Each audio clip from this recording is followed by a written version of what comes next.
check? Are we having an issue with the access? Well, no, just me. Sorry. Yep. Well, that one's working. It's turning on now. Say one more thing. I don't know why you should. No, I can't hear you. I can't give you a good Talk a reason couple for minutes, that. Luke, if I can hear you. How about now? Can you hear me okay from up there? I can hear you on my computer, but I don't think everybody else will be able to hear you. Well, yeah, once he turns the sound on to go, so To we're the live live stream. broadcasting, Okay. then I'll kick out the It should be speaker. on. You might want to change to. You put me on a leash. I didn't put you on a leash. I just pulled out some facts. That's all. I got a question. What if we did? Okay, When do we need it? we'll see when it goes. Yeah, one of them down there is working, the rest of them are Violate not that connected to the network. They can take $10,000 each time we violate. I don't think. Fred, I'm not sure I'm following you. Okay. They don't want to get light. We'll have him talk. Well, they will, might. Yeah. But I've heard that so many times. But anyway, if we gave them $70,000. Oh, yeah, sorry. Luke, can you talk again a little bit? We violate the, see about the light. We get the parking done. No. You can take $10,000 each time. But we ain't gonna violate it, can we? You ready to run the show tonight, Darren? I mean, it's worth something for us to yes, meeting. But I think what So are you. Hey, Darren. Box. Don't worry about screwing up. Steph does it all too. Now, Why they give us a waiver?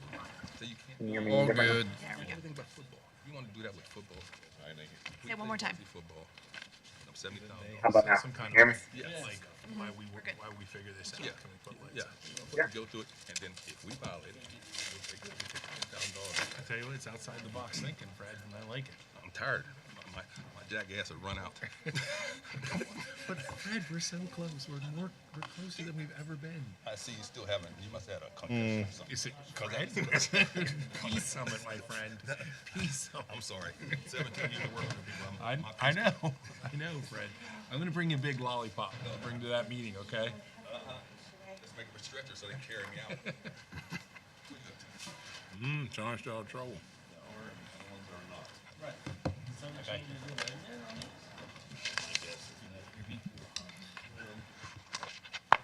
The access point is just out the.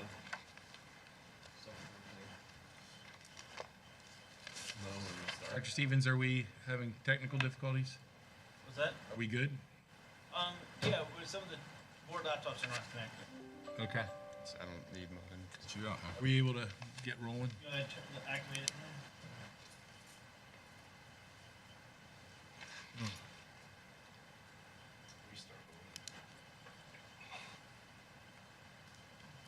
Can take over the power of the gavel, my friend. You already activated the sound system? Okay, that's good.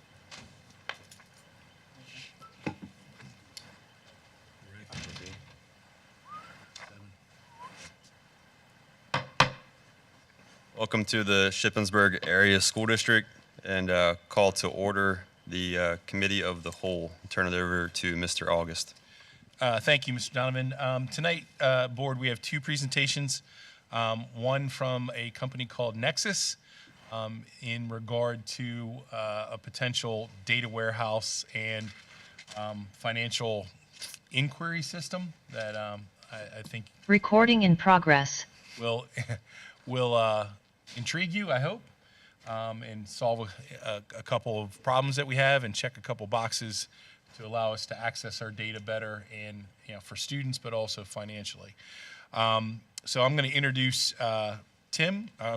Luke from Nexus, and he's going to work us through the capabilities of the system. So Luke, take it away. Thank you all for having me. Just a quick heads up, I can't see any of you or hear any of you, so if anybody has any questions, please feel free to interrupt me. I just may not be able to see or hear you very well when you do. So a little bit of background on myself before I jump into my presentation. My name is Luke Wiseman. I'm one of the co-founders and president of Nexus. We are based in Knoxville, Tennessee. Our company is about 5 years old now. We're in 11 states and 2 countries, the second being Canada. So for the first 3 or 4 years of our company's life, we were and still are a data warehouse and analytics and dashboarding solution. So the problem that we help school districts solve is that they are oftentimes very, very data rich, right? You actually have lots of data across lots of different systems. Although unfortunately, it's sometimes difficult for actual analysis to take place in that data because it takes so long to just aggregate it into one place and then analyze it. So 90% of the time is usually just spent collecting the data rather than actually finding insights and then acting on those insights. And so that is kind of what we do for school districts first and foremost is we plug into the systems they're already using, aggregate that data into one place, and then allow you to historically run reports and create dashboards. What we saw kind of within the market and our own product was that you almost kind of had to be a data analyst to do this, right? We were certainly solving a problem, but it kind of turned out that one or two people would be running all of the reports or creating all of the dashboards of the school district. And really with the rise of AI, what we kind of realized is that if we structure our data just a little bit differently, we could then allow our users to just talk to it, just have a conversation with their data in plain English so that they don't actually have to be a data analyst to uncover little hidden gems and insights across our school district. So with that, I'm going to share my screen. I prepared a presentation for us today. Just some very, very small examples of what Nexus can do. One is more generic, just kind of an example of a very common use case we see among school districts. The other one is actually using some de-identified financial data that Bill helped us collect from y'all's system ProSoft. And then the third is going to be using some publicly available Pennsylvania data for school districts within your state. Just, again, 3 very small examples of how Nexus can be used. In reality, it's being used for hundreds, if not thousands, of different use cases across many different school districts. And that is kind of the beauty of it. One school district might use it for one thing and another might use it for a completely different thing. So if at the end anyone has any questions about kind of what else it can do or if any ideas come up about something similar to one of the examples, please feel free to ask and we can kind of go down that rabbit hole and I'm happy to answer any questions. Let me share my screen. Right. Everybody see this okay? If you want to make it a little bit larger, Luke, that would be good. There you go. Right. So, like I said, kind of that first step with Nexus is aggregating all of that data from y'all's systems. That would be things like Skyward, iReady, ProSoft, ACT data, any data from the Pennsylvania Department of Education, all trying to get into one central location. And what we do is we have live connections to these services. So you set up that integration one time and it flows into our system usually on a nightly basis. After it all makes its way into Nexus, you can then go in and have a conversation with it. So the first example I always like to show is just a simple, hey Nexus, I need you to help me find some struggling students. This is a very common query across our districts of just, hey, I need you to go find a struggling student. Nexus is very Socratic. So what that means is it's going to ask a lot of questions. It's going to help lead the search if it needs to. In this case, it's asking, do I know what a struggling student is? Do I know what I'm looking for? Or am I asking Nexus to kind of go into my data and find those outliers for me? In this case, I knew exactly what I was looking for. I could say, hey, I want anyone whose rate of improvement in ELA proficiency is below average. For y'all, that might be in a system like iReady. Anyone who has more than 10 disciplinary infractions this semester in Skyward, or anyone who is trending towards chronic absenteeism. I just need to know which students in my district fit this criteria. Typically, running a report like this across many different systems for a school district would take hours. Nexus will be able to get you that information in about 5-10 seconds. We'll be able to come back and say, hey, there are about 213 struggling students that fit that criteria within your district. From there, you can say, hey, I need a report on those students. Give me all their data from Skyward and iReady, and then be sure to include all demographic information. Now, you can go back and forth and say, hey, I want this data point, I want that data point, I want this system, that system, or like I did, you can just kind of say, hey, give me all of it for these 213 students. So it'll give you that CSV. And then from there, you can visualize that into a dashboard. Now, like I said, we have kind of the old school capabilities. You can go create dashboards from scratch manually. This is actually the most clicked button on our platform. People typically like to have the AI chat build them a dashboard. And so what it would do is it create that dashboard for them of those 213 struggling students. And like I said, this is a live dashboard. It's pulling from Skyward, it's pulling from iReady on a nightly basis. So if that 214th kid gets their 10th disciplinary infraction, they now become quote unquote struggling. They would appear in this dashboard. You can obviously drill down within it as well. So if you wanted to see a specific student in there who is struggling, you can visit their page. You can see all the dashboards they're connected to. You can see all the data that's connected to the student. And you also have indicators. And so we have some out-of-the-box indicators that people like to use, things like chronic absenteeism. However, what most districts do is they'll create their own. So using my struggling student example, if you really, really care about that criteria for whatever reason as a district, you can create that indicator so that anytime anyone visits this student's page, they know immediately, hey, this is one of our struggling students. One thing we see a lot with these dashboards is that they'll have the AI chat, create it. You might tweak it here and there. You might add a chart here and there, and then you share it out, right? Sometimes maybe with the principal. Of course, when that principal views the dashboard, they only see the students in their particular school. If you share it with the teacher, they only see the students in their particular classes. Unfortunately, what we see sometimes is that you share out that dashboard and they're not checking it at the frequency at which you'd like them to. And so you can also set up alerts as well. So they can be, someone can get sent this dashboard on a daily, weekly, monthly, quarterly basis. You can also do more real-time ones as well. So if that, like I said, that 214th student becomes struggling for whatever reason, someone in the district can know about it via email or text. And so this is kind of just, again, a very basic example. I would say one of Nexus's most basic capabilities is just retrieving data from across the district. Hey, I have a quick question about a couple different data points across a couple different systems. I want to know about it, but I don't want to go digging through spreadsheets or telling someone on my team to dig through spreadsheets. This is, again, very academic focused as well. Another thing you can use Nexus for is for more, there's the financial piece as well. I always say Nexus is agnostic as to what kind of data it ingests. And so if you ingest that financial data from something like ProSoft, you can go in there and do some budget trend analysis as well. So you can go in there and say, hey, Nexus, I need you to pull our latest budget data from ProSoft. And specifically, I want to see a breakdown of each expense category as a percentage and whether or not it was over or under budget, right? And specifically, I told it I want to compare the last 2 years. So it's going to tell me, hey, this is what I'm going to do. I'm going to pull from ProSoft. What kind of illustration are you looking for, right? Would you like a bar chart? So I said yes. I also told it to include major categories. I told it some categories specifically that one make sure it includes. And then I also wanted to see year over year, right, what the variance is from last year to this year.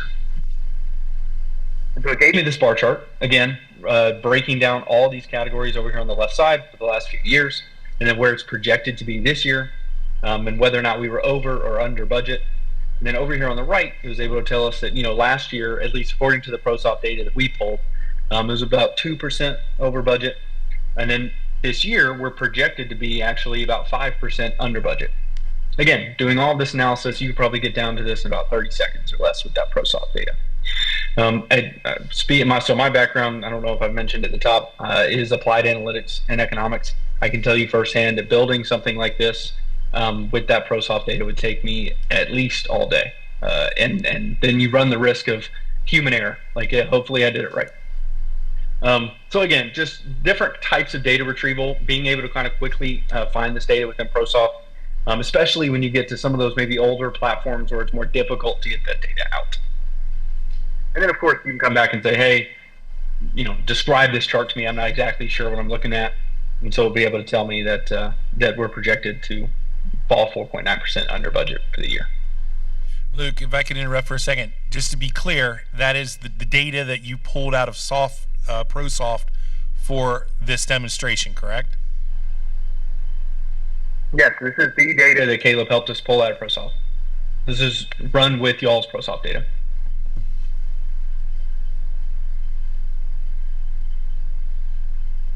So this next example is also real data, again, publicly available data on the Pennsylvania Department of Education's website. And we went in there and we asked Nexus to compare instructional spending versus performance trends, right? Because ideally, they should be correlated. And so I came and said, specifically, I want you to look at our English language learners and our IEP students' ELA performance year over year, and then compare it to the changes in the percentage of revenue that we spent on instruction. And then I also want you to compare that to nearby districts as well. So it's going to tell me what it's going to pull, asks how I'd like it visualized, and now I told it I want a scatter plot, one for each placement level, so 4 placement levels, and then one for each group, IEP and English language learners. And so what it did is it generated this first one. Again, this is 100% real data for IEP students. And then, we can sit here and analyze this chart. I also asked Nexus to summarize it for us as well. So this is the one for IEP students, and this is the one for ELL students. And then you'll notice what it told us is I just came and said, okay, great, what does this mean? Is that it came that Shippensburg is one of the most leftmost points on the x-axis, meaning there was actually a decrease in instructional spending. You spent less than a lot of these districts. However, for those proficient and advanced plots year over year, y'all showed notable improvement, almost higher than any other district, despite the lower spending amount. So essentially, and then at the end, it suggested that it might even warrant additional investment to scale what's working, right? You're essentially, what it's found in those scatter plots is you're able to do more with less, at least just specifically looking at that instructional spending versus your actual performance and the increase in proficient students and advanced students. So again, did I, a former data analyst, create these charts with that publicly available data? Sure, maybe. But this was able to do it in about 1 minute, 2 minutes.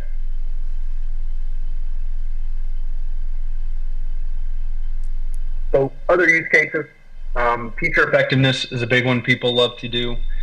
Graduation likelihood, teacher certifications, like where are we at with different teacher certifications, employee absenteeism and how that affects performance as well. And just being able to kind of come in here and explore your data a little bit easier. Because again, right now, to even ask these questions and explore your data, it take days and days of just data collection and data cleaning, much less the actual analysis. And then, Bill, I know we had talked about doing kind of a live example of an intervention strategy. Is that something you still wanted to do? Yes, please. So this example will be, and I know y'all use the MTSS intervention framework. That's also very popular with many of our districts. And so one thing we thought might be cool is to use obviously some de-identified dummy data, not y'all's data, to suggest an MTSS intervention strategy based on their recent iReady performance. And so let me pull up the platform and we can do just that. While I'm pulling this up, are there any questions or anything I can answer? I don't really have a question. I'm a I'm a social work professor, and you're putting me out of a job here. I've actually been working with students this semester to look at some educational data from the district, and what you just did, we've spent the last kind of 8 months working on. So, I mean, that's all to say that this looks super, super useful, and it looks nearly magical. So, Luke, just to clarify, let's just say data warehouse beta, or what's on the market before something like Nexus came through, in order to get reports, we would have to individually download the data from iReady or another system, and then have somebody upload it into that data warehouse, and then train them how to use that data warehouse, which is kind of a stumbling block. This is sort of, not to. This is built to be conversational, and is accessing our data without uploads. So all the time that we would spend downloading things and uploading things is skipped because Nexus is connected to our systems already, correct? That's exactly right. Yeah, I mean, you would have to have almost a dedicated person who was in charge of setting everything up, much less doing the actual analysis, just setting everything up. And one question I think that the board and maybe the public wants to know, who has access to this data? Like, what is the data security piece of this? Can you just talk about that, please? Absolutely. So we are, are y'all familiar with the organization EdFi? Because it's the Dell Foundation for EdTech companies. They do lots of different data security standards and audits and things of that nature. We're EdFi certified. We're also SOC 2 compliant, FERPA and COPPA as well. Our data security is top notch. Those types of conversations, when if and when we do get to the point where we hand over our data security protocols and privacy policy, those conversations always go very well. Just because our data security has to be great. As far as what we actually use, we use Microsoft Azure. Your data is stored in a private storage account, so it doesn't touch even like our other customers' data. It's off by itself. It doesn't touch the internet or anything like that in a private storage account. Thank you. Can I ask another question? Go ahead. So a lot of your examples were sort of like district level queries. Could an individual teacher kind of sit down with this and then just sort of get some insights as well? Yeah, absolutely. We have a few districts using, at the teacher level. Most of the time, what we see being most beneficial, just in terms of like ROI for the product as well, is we'll see people give it to their like PLC coaches, or just the people who are kind of more so coaching the teachers, who can make more data-driven decisions. But a teacher absolutely can come in here and use it. It just depends on whether or not you think the individual teacher would be interested in kind of digging into that data and making those decisions that way. So individual teachers are also limited, as they should be, to the scope of data they can look at. So it's not like they can't even really do like a school comparison, right? They can really only look at their data. So it's mostly used at kind of the administrative level. Mostly administrative level and kind of the instructional coach level. But filtering back down to the classroom through the MTSS process, and I think he'll probably speak to that now as to how that might look. So the MTSS intervention planner is just one of our tools that you can use. So again, you can kind of type in here, and I have this paste already, but I can go in and say, hey, I want you to build an ELA plan for student ID 6952 based on their iReady data for this academic year. And we will generate that. And what it's going to do is load the data, look at the data, and then build the plan.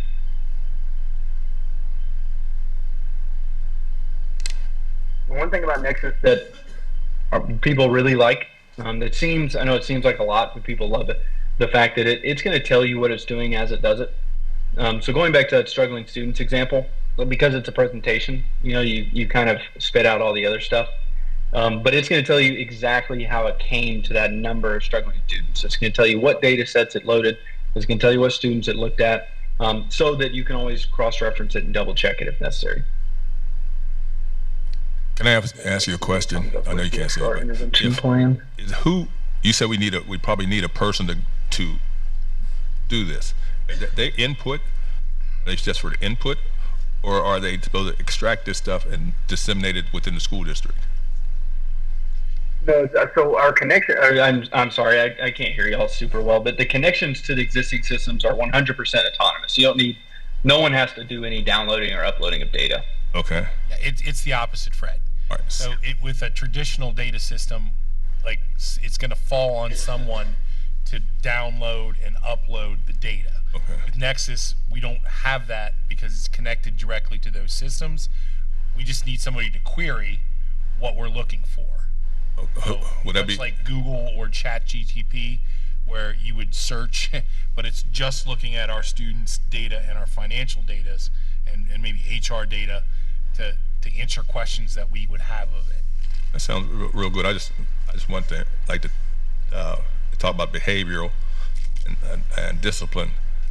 Who in the school district would pull that information? Do you know? So we would have designated folks, usually admin. Okay. An instructional coach might, Marcia might do the elementary data, and like say we give a formative assessment, it's uploaded into iReady, and using Nexus, she could run reports for the meetings where the teachers are, to look at what the students are, and as Luke is saying here, come up with some ideas of what might be most beneficial to as interventions for the students on the struggling list. We may need it for, I could see at the high school, the one that caught my eye is, students who are in danger of maybe not graduating. Getting based on discipline, based on attendance, based on grades, to allow us to put additional supports in for them. Okay, thank you. If you're trying to define that, are you putting that standard in yourself for your school and say, here's what we want to identify as a troubled student? Yeah, I think that would be up to us. I mean, when there's some kind of like state definitions of like chronic absenteeism, but clearly we have the flexibility to say, we want to see kids who are tracking in that way. Who are the kids who are at 12 absences before they get to 18, so that we can have those interventions with and identify and get out in front of kids as best as possible. Right. So because the queries would be so easy to write and run, you can be a lot more preventive, and you're not waiting until the student already has the 10 absences or whatever that would automatically generate a truancy issue. You can very easily say, well, let's look at the ones that have 8 or 9, and then and we can do that in the system already, but this is one-stop shopping, Right. and we can add other factors into it. Right. I mean, I think the biggest advantage that I can see is, I've worked with maybe 3 separate data warehouse programs. Each one has a learning curve, and they can be somewhat user unfriendly. So you have to kind of learn to use the program to get the data out of it, like that. And that's it's a learning curve, and people get to it. And the other big barrier is like everyone stares at each other like, who's going to upload the data? Like that is a big job to pull out of so many separate systems to load. And I think that's probably, if you asked our teachers, the biggest challenge we have is that when we go into MTSS meetings, we have to pull from so many different systems. That takes time, just to do that. This is one-stop shopping. Ask a question, get the data that you are looking for, in real time. Right. And then once you've downloaded the data, it's just data. You don't have any analysis of it, and that requires yet another step. But this system will kind of do at least a chunk of that. So no step. offense to Luke, but with other, I'm sure that their analysis is great and they're going to come up with a plan. But I'm thinking about like my use of ChatGPT. Like I ask it a question, and then it gives me some suggestions and maybe things I didn't think about, and then I apply my own analysis there to say what works for that individual kid. But it's good to have kind of a list of things that could work for us to then choose from and tailor to the specific student. Other questions? Cost? Where's the cost at? We're coming to that. Luke, did you want to talk any more about what's on the screen? So I just wanted to make sure everybody saw the plan that it built. Again, to Bill's point, you can just come in here and say, hey, I need an MTSS plan for this student. It already has the iReady data, already has that data from Skyward. And so it's able to come in and tell you like, hey, for this student, their strengths, are high frequency words, that they're doing great. But as far as overall placement, they're quite behind for the 5th grade expectation. Specifically, phonics, vocabulary, and comprehension are a real problem for the students. And so that's how it builds the intervention plan. Again, is this the copy and paste intervention plan you should use? No, but it's a great starting point. So it's going to be able to come in here and say, hey, here are the different types of interventions you should do. Here are the data points you can monitor. And kind of just gives you that starting point and gives you that plan. It's a great way for those, instructional coaches to have those. And then, of course, you can come in here and say,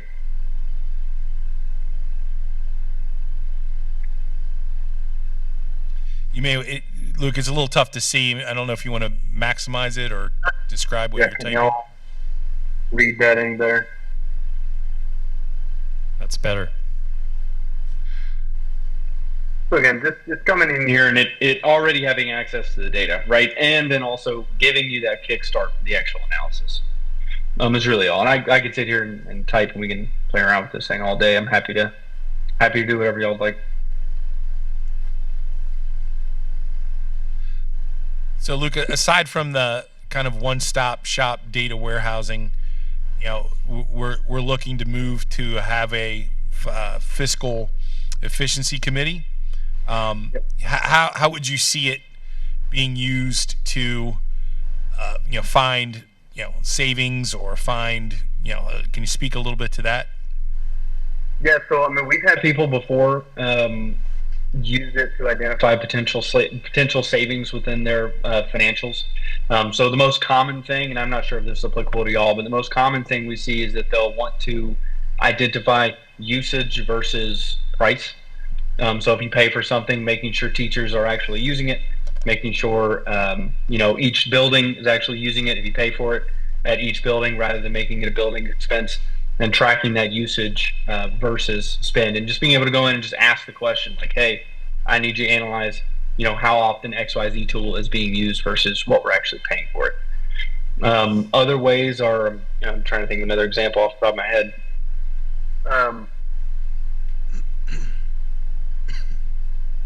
I mean, this was not something caught by our system, but one of our customers implemented Nexus because this happened to them, and Nexus would have caught it.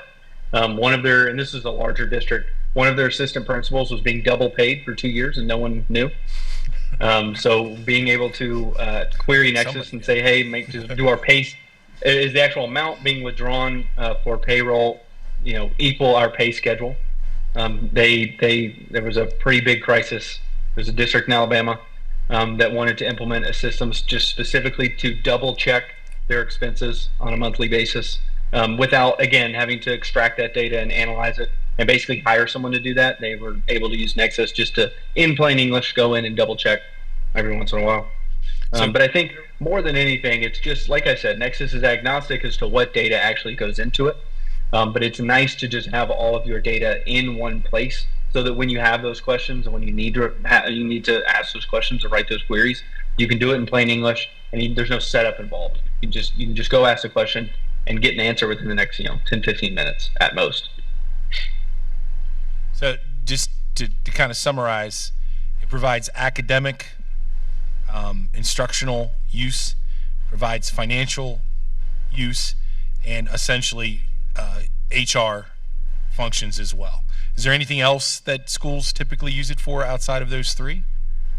You know, after this, we have this giant use cases document that I can send over that lists, I mean, anytime any district we notice they're using it for something new, we mark it down. People use Nexus for, and this is, I don't know necessarily what category this would fall in, but this might fall more into the HR category. They use it for recoding of old data. So, for example, one of our customers is the Maryland Association of Boards of Education, MABE. They handle insurance claims and student and employee incidents for their member districts through a platform called Public School Works. And the issue that they had was that in Public School Works, all of their districts were entering their claims as just like, there were a couple drop downs and these massive descriptions. And for those that don't know, you can't typically do data analysis with just like free-form text like that with descriptions. Like, for example, they'd mark something as a bus incident, and then there are no other drop downs. And then in the description, it would give a very detailed description of what happened on the bus. And so they came to us and said, hey, we don't want to switch away from Public School Works. We don't want to retrain everybody how to use a different system. And we need to do something with this data so that we can analyze it. And so they use Nexus to actually go in and it reads the descriptions and creates the data points and creates the columns. So they don't have to go, they were going to like pay a team of people to go through 10 years worth of data and recode it. And so we have districts just use it for flat out data cleaning purposes as well. We've seen that kind of an uptick in that recently. Other questions from the board regarding capabilities? So based on that example you just gave, it sounds like this can deal quite well with just qualitative data that's not numerical or, you know, readily available to do like any kind of statistical analysis with. It will actually deal with data that's in the form of words. It is very good at figuring out how to quantify qualitative data. Like, for example, surveys. That's another thing, like parent surveys or internal staff surveys, and being able to figure out like sentiment analysis within their responses. So yes, it'll do some qualitative analysis as well. Okay, so the $1 million question, which I hope is not $1 million, could you talk about the financial side, you know, cost and you know, some of the things we discussed? So, you know, Bill, when we had first started talking, when Kevin introduced us, I think we had originally discussed it being around $20,000 per year. However, because y'all would be one of our first districts, our first district in Pennsylvania, I think we had talked about it getting down to about $15,000 per year. And that would be on an annual basis for connections to iReady, Skyward, ProSoft. Was there another one, Bill? I think those are the big three. Acadience. Sorry? Acadience is another of our. Correct. And so, you know, just to kind of give some context, you know, a database, a regular normal database is going to run, you know, similarly priced for a traditional one.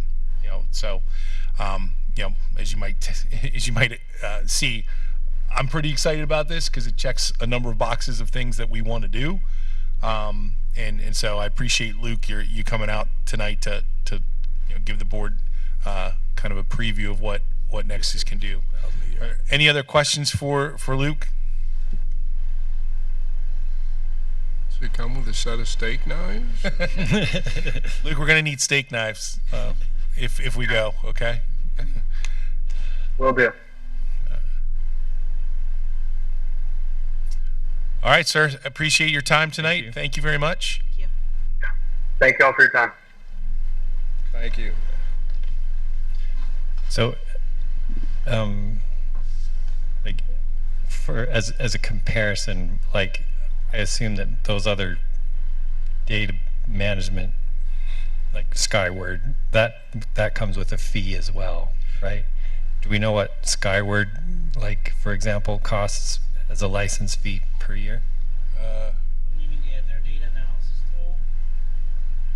No, just like, What do we pay for Skyward? I'd have to look, I don't know. But that does the discipline and attendance. This would replace Skyward. no, yeah, I realize that. I'm just trying to get a compare, because More than that. it's more than that. Yeah. So in other words, to just have Skyward do its job, it costs more than this.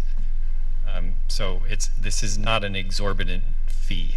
And I would point out, you know, you heard him say we would be the first school in Pennsylvania, so we are getting the rock bottom price on this. You know, my hope is that it is, you know, most of what it says it is, and that we can be, you know, kind of like, you know, a little bit cutting edge in terms of being able to say this is great and keeping that price where it is, because it's more than what that price he quoted us was. And I think you also have to understand, you know, from my point of view, you know, every minute, you know, the time of our employees is valuable. You know, the reports that Caleb puts together take time, and you know, if we can shave off time, particularly on the instructional end for our teachers, so that they can spend more time talking about kids and doing the planning, that has a value, you know, way beyond what we would be paying here. You know, just in man hours that we spend pulling this stuff together. So this would replace the other one program we have now? So it's not going to replace anything, Fred. So in the comprehensive plan, we talked about having a data warehouse, okay, which is how one-stop shopping for all the tests and quizzes and things we give students. So we were headed in that direction anyway, based on the comprehensive plan. This is this is my preferred option for that because it has some additional capabilities beyond just a data warehouse, and we can use it in different areas to pursue things that the board is interested in, particularly on the financial side. I also feel like not just it would allow teachers and administrators to see where they would most effectively and efficiently spend their time, sort of, because if they're in the classroom, they may anecdotally feel like these students are struggling with this, but this would be able to look objectively at the data and say your time is better spent with these students who are struggling in this area. And so it gives you that objective numbers driven insight into what you should be doing. I would agree 100%, and I think, you know, the advantage that I see with Nexus, one of them is it seems to be limited by the quality of the questions that we want to ask it. Right. So you all just become query creators. Right. It's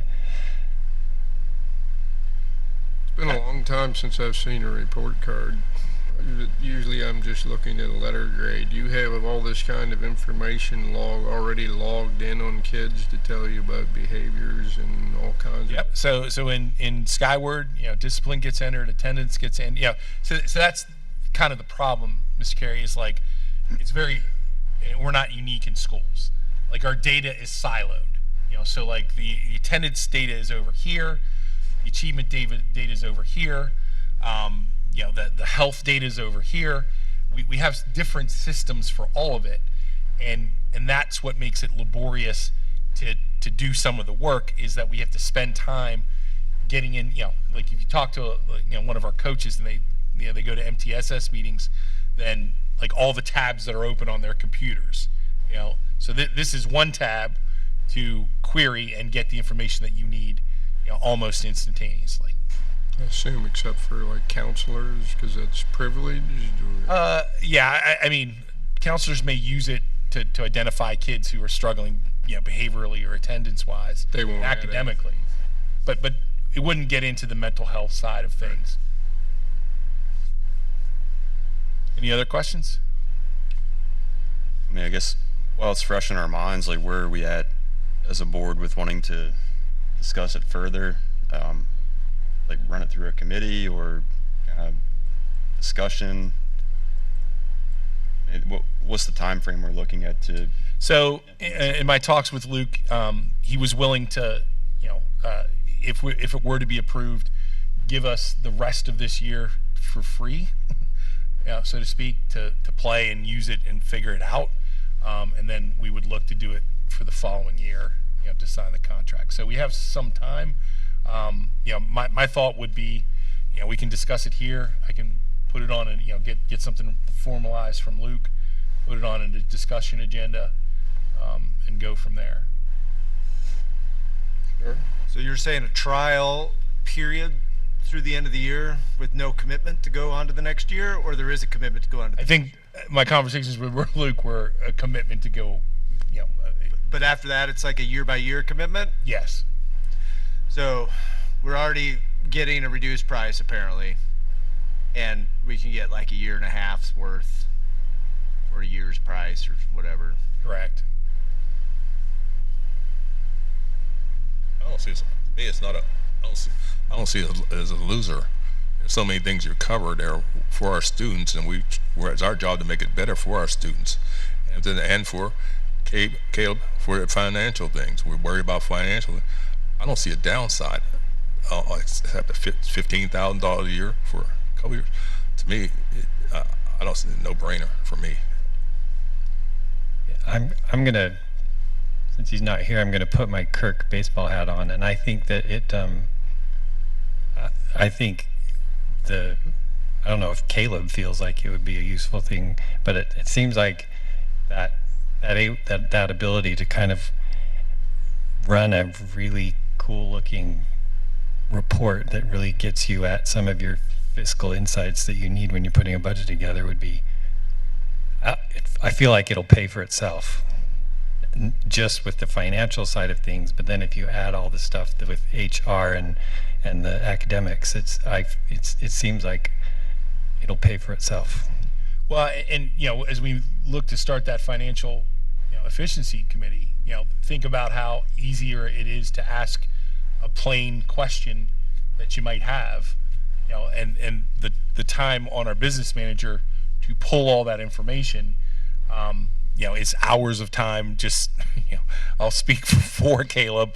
It potentially saves him hours of time and allows a broader discussion, to my mind, to get at what the board is looking for, through that committee. It appears to be a good drilling tool. Wouldn't it also help curriculum? Absolutely. So the thing about the curriculum part is that they know where we need to improve and what's not working in curriculum. Yeah, I mean, the academic side of it, Fred, is I think the first thing it does well. I think it does it all equally well, but yeah. It seems like a key will be to just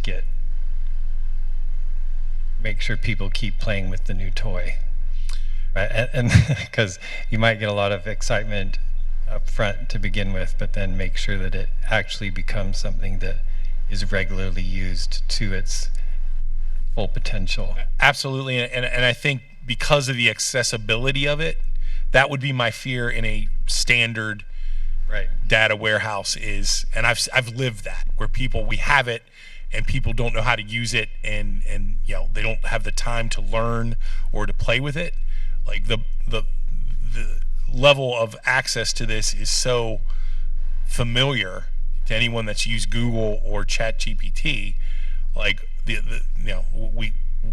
we should be able to get a lot of mileage and usage out of it because we don't have a learning curve.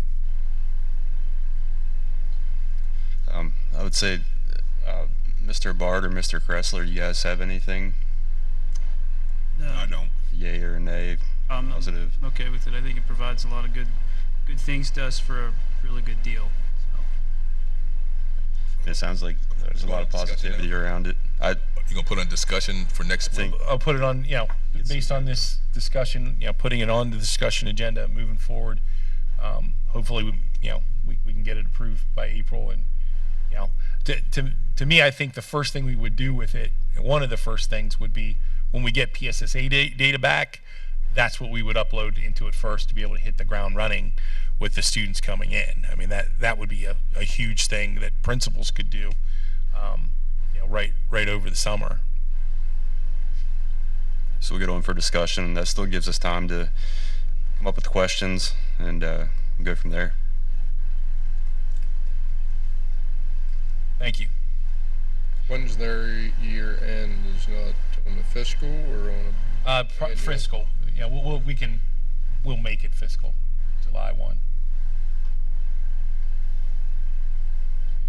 All right, switching gears. Wanted to update the board on enrollment with budget time coming around. There's some important decisions that we need to make. So I wanted to walk the board through where we are with our projections, where we are in reality, talk about if you can go to the next slide. So what I want to spend the next couple minutes talking about is a review of our conservative and moderate enrollment projections.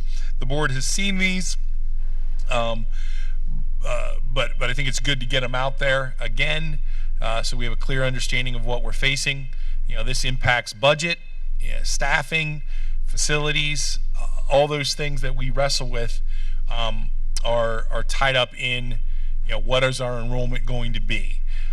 Secondly, I'd like to talk about where we are currently with our enrollment as compared to those projections, to give the board a sense of, are we running high, low, where are we with that?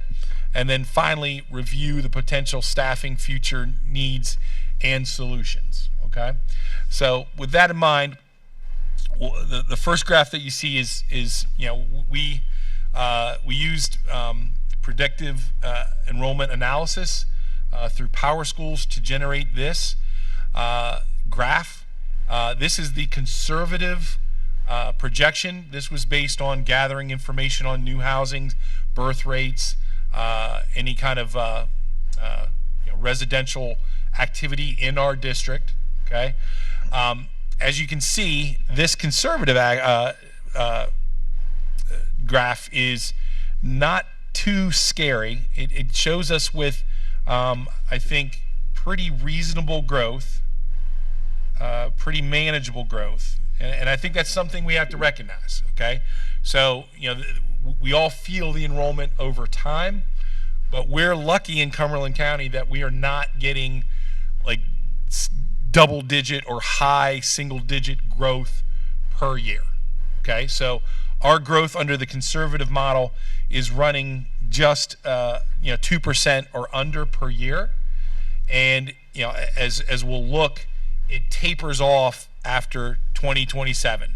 Okay, and that may be a function of the projection only goes out so far. That's the other thing to remember, is that these are projections, so that's why it's important for us to compare it to our lived experience. As you can clearly see, the problem area is currently, when I say problem, I mean enrollment difficulties are currently sitting at grades 1, 2, and 3. Okay, if you look throughout the system, we're based on the conservative projection. We've already met or have dealt with the demands of this 2% growth. Okay. Next slide. So moderate gets a little bit scarier. All right, the moderate one has us peaking at 3.2% growth, and 3%, 2.6, 3.2, 2.3, and again tapering off after 2027. In this projection, the bubble, and what I'm calling bubble is really anything over 300 students. Okay, so our system has been dealing with those at the elementary level, but largely because we've added staff there, okay, to mitigate those larger class sizes. In the moderate level, you can see the bubble becomes kind of like a rave. It gets a lot of bubbles and expands by 2029 to be system-wide almost in a new reality. Okay, next slide, please. All right, so this is a little hard to see, but what I've tried to do is look at our current enrollment and where it fits within projections. Okay, so anything in green is a number. Well, let me back up. So what I did was I took the conservative as the bottom and the moderate as the top and created a range for all those years. Okay, and then I looked at our current enrollment, and anything that was below the prediction or the projection, I put in green. So this is our lived reality. Anything that was above the projection, I put in red. And anything that was between the numbers, I just kept black. Okay, so as you can see, we are kind of mostly on the bottom side of the range. For most of our grade levels, we're on the bottom side. Okay, and I would kind of point over to, and I know it's maybe difficult for you to see, but 2029, if you look at K through 5, we are still at the, we're still within ranges that we can hold, that we're currently dealing with. Okay, that bubble works its way through and hits the middle school in full force by 2029. Okay, so it's a pretty big range between where we think we're going to be and where we end up, and that actually the last column I believe should be 3874, not 2874. So somewhere between those two areas, anywhere from like 174 more students than we have now, all the way up to roughly 400 students more than we have now. Okay, but again, we are trending towards the bottom of that range. Okay, currently, And I just checked the Cumberland County side, development side. Currently there are no plans for additional residencies that have made it through to be able to get into their system, which is good. So we're keeping an eye on our enrollment. Okay. Next slide, please. All right, so let's look at current staffing. So, I created a spreadsheet formula that allowed any number above 27.4 in 27.5 in a class for that cell to be turned red. Okay, so under the conservative staffing model, if you look at our current number of teachers, we have 13 in kindergarten. Now that includes G Blues. Okay, so we have 12 in non-G Blue buildings, in the elementary buildings. Okay, so but I've taken the total number of the class size divided by that number. All right, as you can see, this model shows that beginning next year, at the 4th grade, we're looking at, if we don't do anything different with the 11 teachers that we have, we would have roughly a class size of 28, 29 students at SACE. All right, so when we looked at the budget, there was one additional elementary teacher in this year's budget to mitigate that problem. Okay, as you move through, you can see that bubble works its way through. The good news here is that, again, if you check the back end on 29 class size, by 2029, we have class sizes of 19 in kindergarten, class sizes of 20, 2nd grade is 20, 3rd grade is 23. So those projections, are comfortable with what we've done so far to date, and maybe give us the ability, depending on divides, to maybe reallocate some positions to other grade levels. Okay, so I don't want to think that it's just about hiring new teachers, but as you can see, that blue line stands for G Blues, and here's where we have to be aware that after 5th grade, the 24 students that are at G Blues are coming to our middle school. Okay, we've already done work at the middle school to mitigate class sizes that we already have. We've gotten teams of 12, or grade levels of 12 there, but by the time it starts to hit the middle school, we have the same problem. Okay, so things to remember is by 2029, if we don't do something staffing wise at the middle school, whether it's a reallocation or additional hires, we're looking at class sizes at 29. Okay, by the time that bubble fully integrates at the middle school. Okay, next slide, please. Okay, so this is a projected staffing, very, very broad projected staffing model. Okay, so if you look through, and what I did here is I changed the number of teachers per grade, and that changed the average class size. Okay, so what I'm looking at between new hires and or reallocations of existing teachers is that we need at least 12 at 4th grade, which, remember, G Blues is adding 1, so it's really one additional one. Although that gets us very close in 26 and 27 to large class sizes there. In 5th grade, the mod, I looked at a number of teachers of 12. That put us over that 27, because of the additional, our natural growth plus additional growth that our projections say. So looking at 5th grade, 13 may be the number that we have to get to there to have those class sizes to mitigate the bubble. When, you know, again, that blue line represents G Blues. When that comes through, you know, we have a bit of an issue at the middle school because right now we have teams, grade levels of 12. Middle schools work in teams. So, you know, getting that number to be reasonable means that we would have to add at least one teacher. But at the middle school, it's different. You know, we would have to integrate a teacher into a team.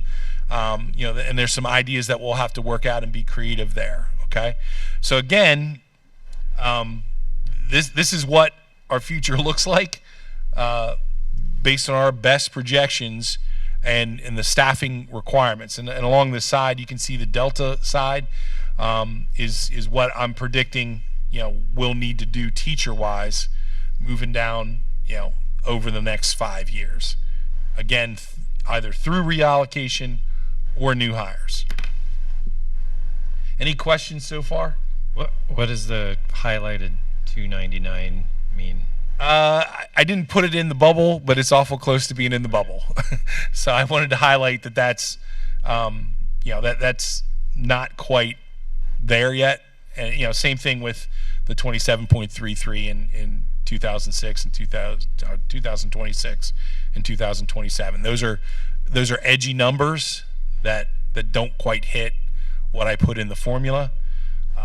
And you know, the 13 is just because I didn't think we would maybe have to go there, but so it is really a question, board, as we move forward, is how important is class size, you know, to the board, and how do we mitigate the numbers that we're seeing. Okay. Other questions so far? Are there state standards about class size, or is it just it's not dictated. There are recommendations that it's more of a best practice kind of thing. Right, for sure. You still with the people? Say again. I'm sorry. You still with the people? While you still with the students increasing, you said the other questions. I was waiting until you got to the end of that. Are you at the end of that? The numbers for the people, students coming in the school district. Are you through with that part? I was just going to go to That's some analysis here, Fred. That's why I was waiting. Yeah. So, just some conclusions. Projected growth is incremental and levels off over time. So that's good news. Okay. We're core and specials staffing needs to be considered at the elementary level. Okay. In this budget, there's a music teacher and there's an aquatics, perhaps PE teacher already there. Okay, that could be deployed to the to the elementary levels. Middle school staffing is going to need to be addressed as well once that bubble gets there.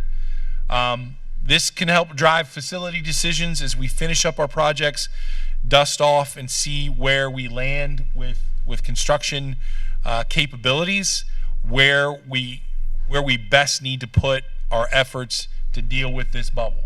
Okay, and then finally, it's, you know, and I've said it a couple times now, you know, like it doesn't mean we necessarily have to hire. You know, it can be a reallocation of positions. It could have these, you know, as we hire that same position may follow that group through, and you know, we may have to address it with new hires. Okay, so all things to remember as we're moving through budget season and we're making those tough decisions, you know, as we go. So, questions, discussion on this? I know we're running a little bit late. I know. I have a question. I mean, we're having the students and we're guessing and everything. What about? Can you hear me now? Yeah. I know we're having a discussion about the students coming in. What about the facilities? Do we have? Can our high school and junior high take a hit like this in a few years? Are we preparing for that hit?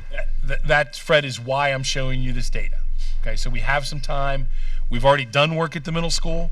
We have to ask ourselves how and solve the problem of how we're going to deal with this group coming through. At SACE, there is some space available.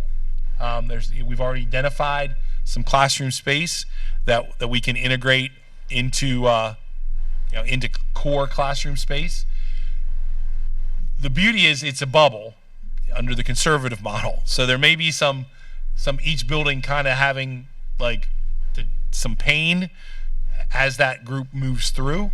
But yes, those are the questions and decisions we have to make moving forward, is around what, if any, do we need to use the remaining facility capacity that we have to deal with this bubble. And you know, the important thing is we don't want to miss where we do our construction, right? So, you know, I want to be clear, like, you know, because we're not going to get a chance. We're already adding on to this building. We're already picking up some additional space here, you know, with the expansion, which is good because we're going to need it. Okay.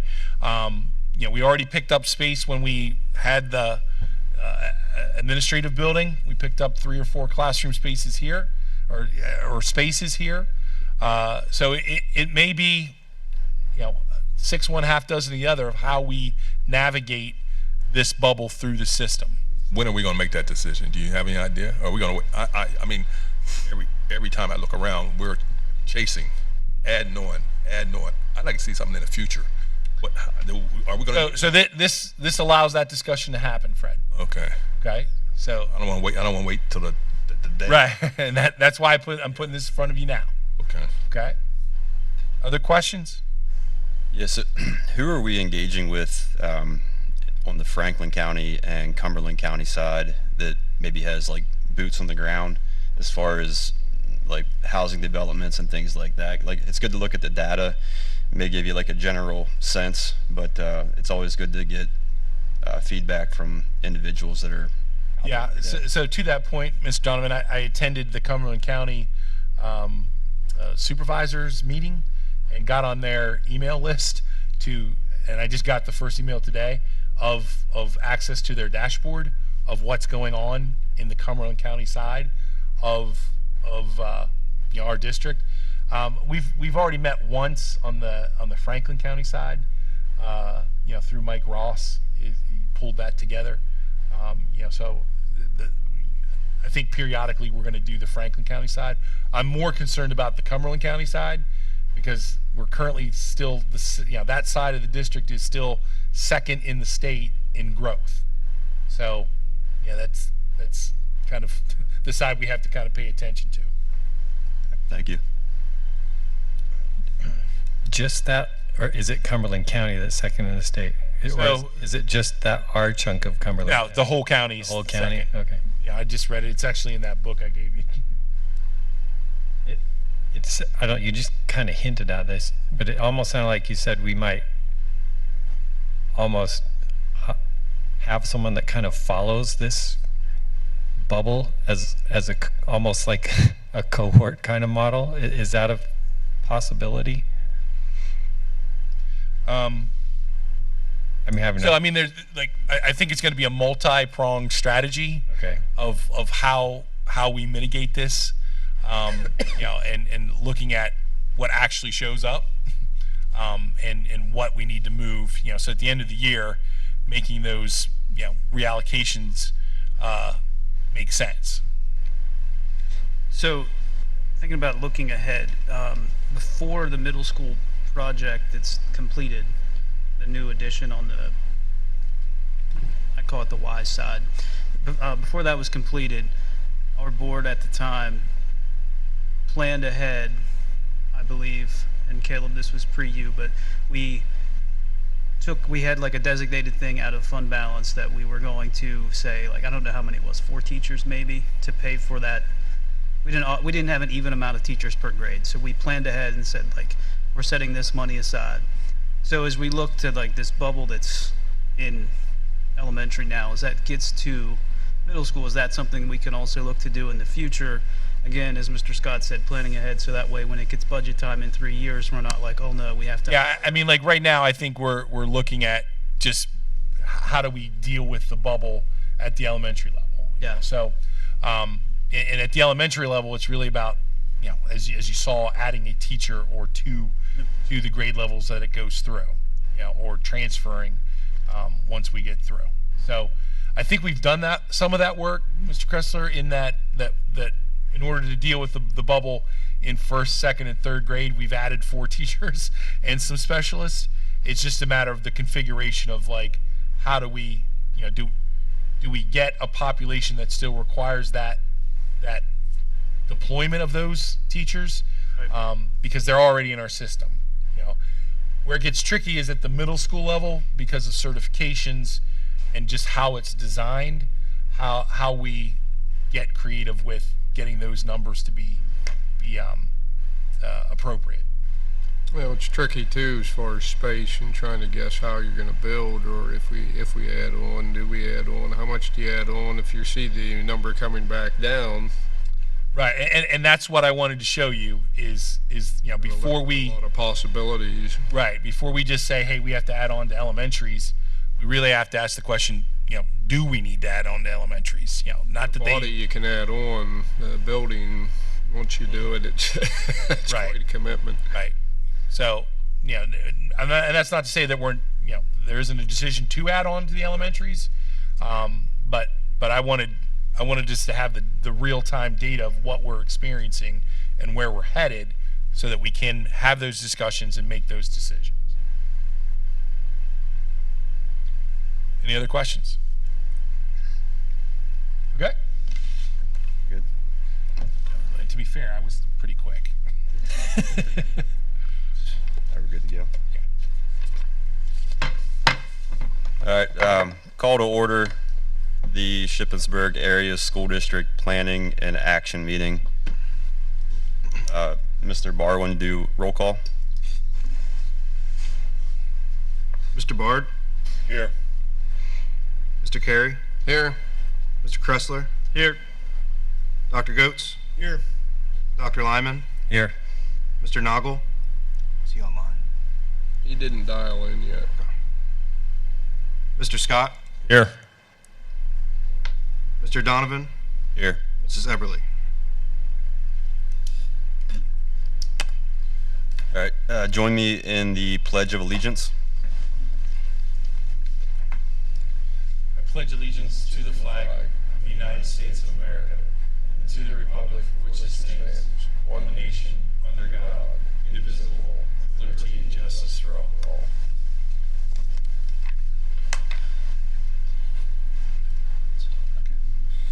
All right, as we begin our deliberations this evening, let us once again be reminded of our duty to represent all the children of this school community, regardless of age, sex, race, or creed, and regardless of need or ability. This meeting is being live streamed and uploaded to our district's YouTube channel.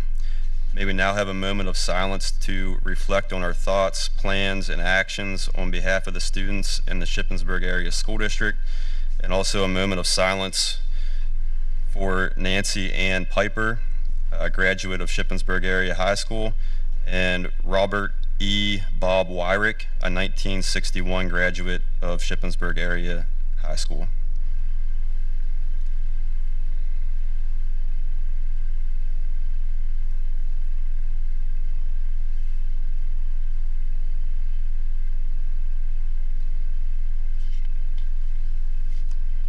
Okay. Mr. August, are there any changes to the agenda? No, sir. All right. Is there a motion to approve the agenda as written? Scott, make a motion to approve. Mr. Scott made a motion. Is there a second? Second. Second by Mr. Carey. All in favor? Aye. Aye. All right. Now we are at the citizens' comments regarding agenda items.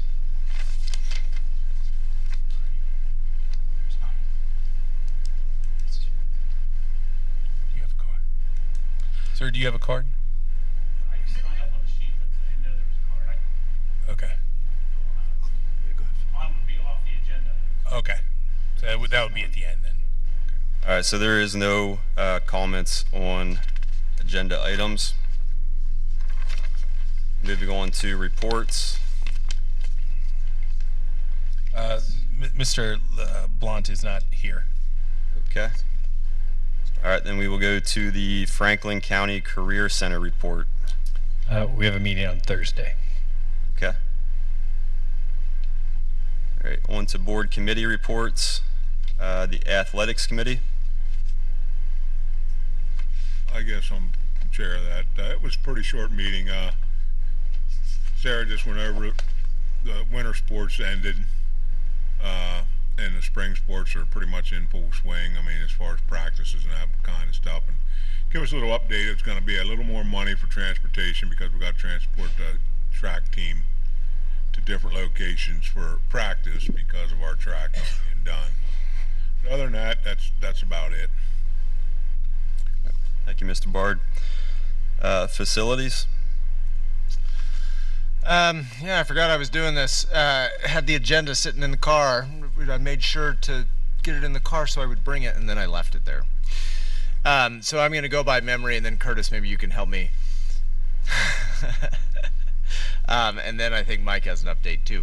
One of the things that we were looking into, I guess, we've got a new roof being put on James Byrd. That's happening. And we looked into like maybe putting solar panels on it. There's a number of reasons why that may not make sense, and so it doesn't look like that's going to move forward, although we appreciate the investigation because it seemed like a really smart idea. Still kind of seems like a smart idea to me. What else did we talk about, Curtis?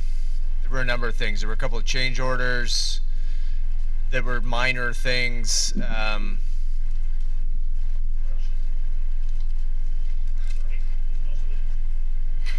Yeah, I mean, I don't know. It was real quick. It was just kind of some odds and ends. But then we got to the meat of it, which is there was a meeting.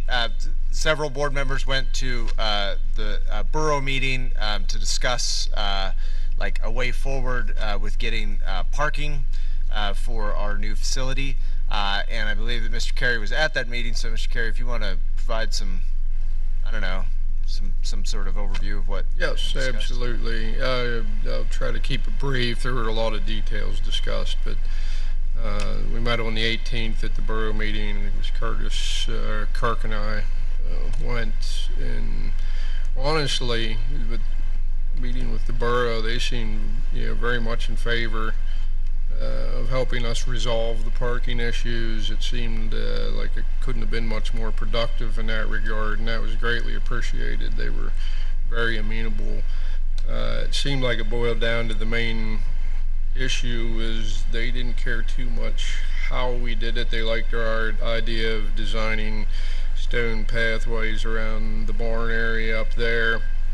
The whole concern was as long as it passes soil conservation's muster, and it seemed like if we could accomplish that, we get a plan on paper and submit it and let soil conservation, hopefully put their stamp on it, or at least tell us what we need to do. They seemed like they'd be very amenable, and that was very gracious of them. We were glad for that.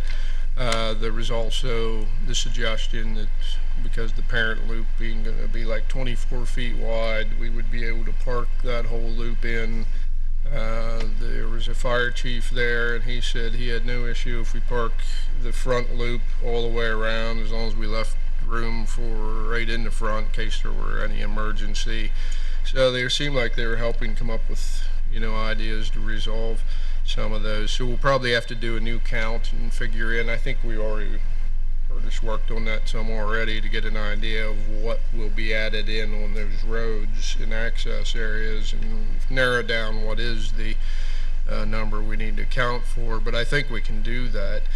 The only other things will be other tidy up issues is, more lighting maybe off the barn, because that probably will be where a crosswalk at the top of the hill will be there that we'll have to establish. But those are things we'd have to do regardless. So, to me, they weren't big deals. They're going to cost some money, but that's what we have to do to resolve it.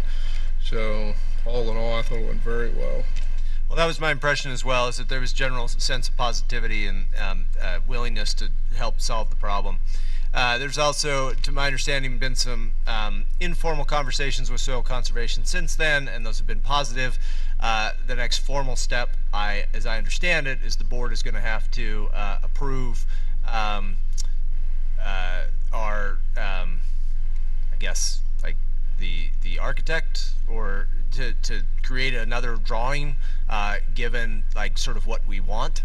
and it's gonna, we're gonna have to have like another formal drawing before we can sort of move forward with that. So that'll be the next step the next thing to come before the board in regards to that project. I think that's it. Thanks. Thank And you, we gentlemen. need to keep the same egresses, and we all seemed agreeable on that, so we'll probably have to chain or rope off areas so people just aren't pulling in and pulling out wherever they feel like it out of the grass or anything like that. But those are, like I said, things that'll have to be done anyhow. All right, thank you, gentlemen. Mr. August, Superintendent's report. But taken care of during the committee of the whole. All right, so on to the consent agenda. 4A is approval of minutes. 4B is finance. 4C is the senior class trip for 2025. 4D is G Blues summer camps. 4E is Camp G Blues 2025. 4F is secondary curriculum courses. 4G is summer food service program and staffing for 2025. 4H is the capital area intermediate unit general operating budget for the 25-26 years. 4I is YBOT wireless monitoring and troubleshooting sensors for 2025. 4J is personnel for professional and support staff. And we have 4K for personnel regarding administration. Is there a motion to approve the consent agenda? Fred Scott make a motion to approve. Mr. Donovan, is that, do you need to, do you want to pull these separately? For discussion. Or is it just its own discussion? All right, I'll mention it then. I just wanted to make sure. All right, Mr. Scott made a motion. Is there a second? I'll second. Mr. Carey seconded. Discussion. So I'm going to need to take item 4J, number 7, separately. So what I'd like to do here is, this is going to be for everything excluding 4J, number 7. All in favor? Aye. Aye.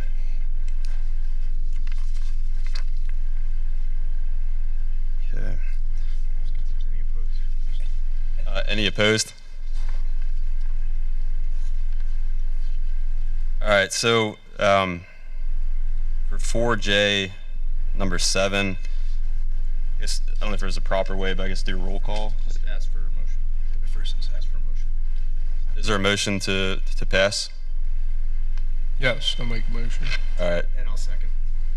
Mr. Carey made the motion, and Dr. Goetz seconded. Is there discussion around that? Abstain. Do you want to do a roll call? You don't have to. That's all. Do call and then abstain. What's that? Okay.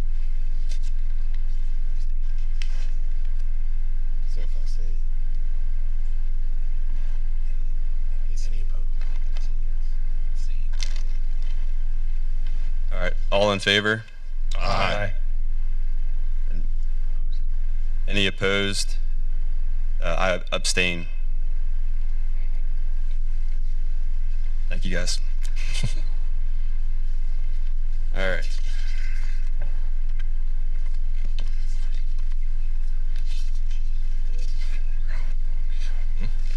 All right, so that brings us to the action agenda. We have 5A for the Multicultural Club Instagram. The Shippensburg High School Multicultural Club would like to create an Instagram account to spread information about the club. Is there a motion to approve? Fred Scott, make a motion to approve. Mr. Scott made a motion. Is there a second? Second. Dr. Goetz made a second. Discussion? All in favor? Aye. Any opposed? Okay. Up next is 5B, the Memorandum of Understanding between SASD and SAESPA. Is there a motion to approve 5B?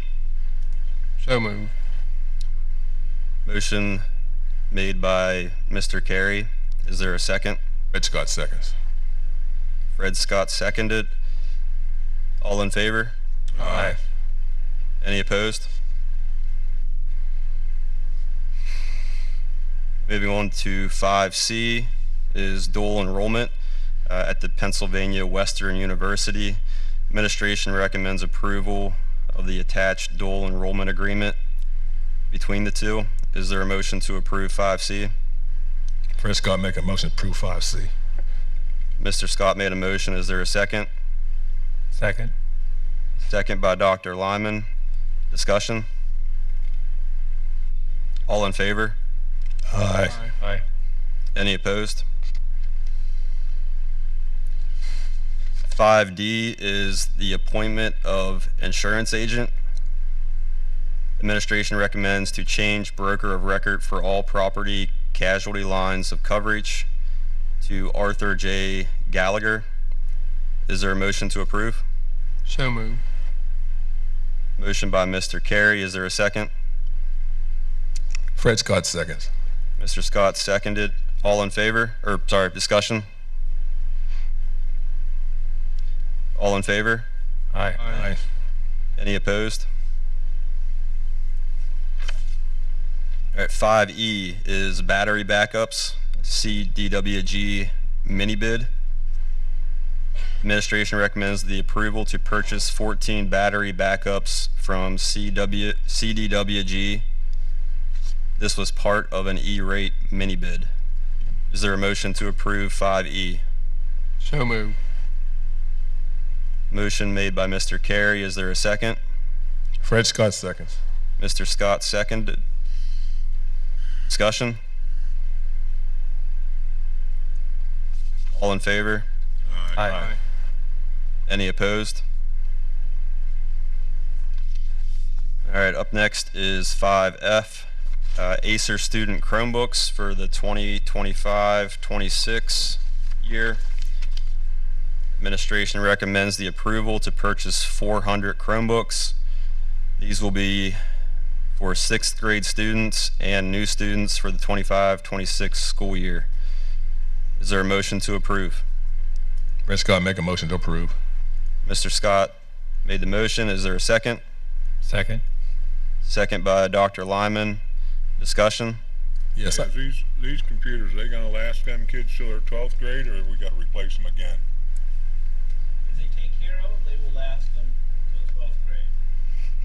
These, will come with a 4-year warranty.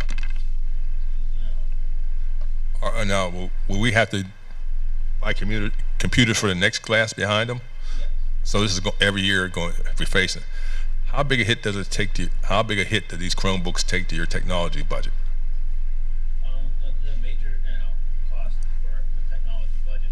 In previous years, we would do 6th grade and 9th grade, but they, but suppose they made these, heavier duty.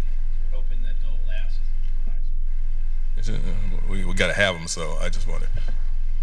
This one pains me greatly. I'm a fan of notebooks, blackboards, and whiteboards. It seemed to work well for decades. All right, any more discussion? All in favor? Aye. Any opposed? All right, moving on to 5G for the 2001 GMC bucket truck. The Facilities Committee recommends approval to purchase a 2001 GMC truck with an installed bucket system from Boyo. Is there a motion to approve 5G? So moved. Motion by Mr. Carey. Is there a second? Fred Scott seconds. Seconded by Mr. Scott. Discussion? I think they're going to be hard pressed to find anything less expensive than that and accomplish what they're going to rent out quite often throughout a year's time. It's a pretty good deal on that, I think. I really like the double entendre of elevated maintenance needs with this. Maybe just a pun. A pun. Any more discussion? All in favor? Aye. Any opposed? All right, 5H, Board Committee Restructure Plan, was revised on March 5th by the Policy Committee. Administration recommends approval of the attached Board Committee restructure. Is there a motion to approve 5H? So move. Approve. Motion by Mr. Bard. Is there a second? Second. Second by Mr. Carey. Any discussion? Yeah, I mean, just in the document here, there's like some conditional, or not conditionals, but just like, there's like some, it could be this way, or it could be this way, and it's not clear what we're actually voting on. Is the piece that we're voting on just the number of committees? And will, like, maybe we don't need to vote on like what the schedule is going to look like, and we can just kind of meet as needed, or maybe we can try some new stuff or whatever.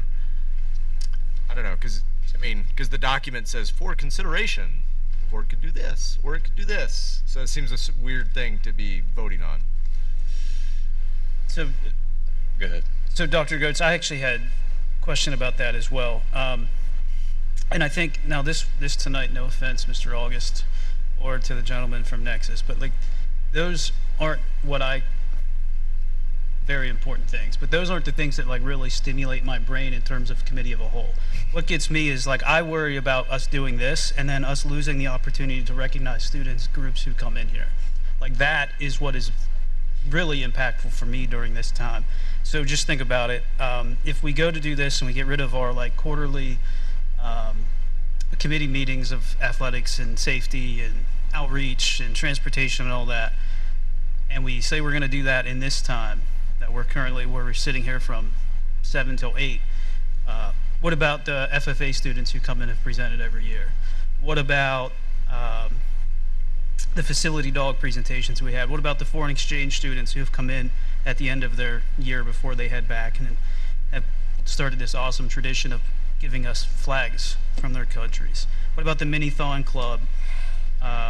We've gotten reviews in the past from Camp G Blues. Our volleyball team 2 years ago was awarded the Mid-Penn Conference Sportsmanship Award, and they came in. It goes on and on. We got an update from the band after they went on their trip a year ago, I guess it would have been now.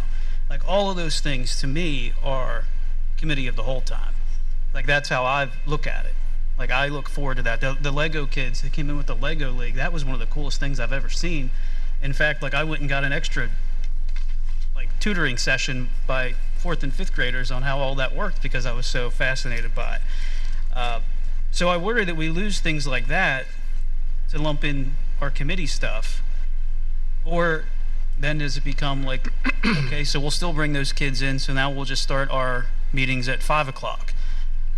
This meeting tonight is moving fairly well. It's like 8:30, but like we can't kid ourselves. There's plenty of nights we come in here at maybe 5:30 for an executive session, and then we have a budget presentation, and then we have that hour committee of the whole, which might end up being committee groupings, and then our regular planning and action meeting, and then it's like 10:30 till we leave, and now like it's like working a whole day here. Like I personally don't like this. I like some of the ideas of it that come with it, but I just like the way we have it designed now to give an opportunity to the groups of students and teachers and admins and everybody to come in and present things, because at the end of the day, like that is really what at least that's what I feel confident saying this, that's what we're all here for, is to see the cool things that our kids are doing. Well, Levi made the point much more forcefully than I was going to, but it seems like there's really two things going on here. One is the change of the committees, right? And then the other is the scheduling.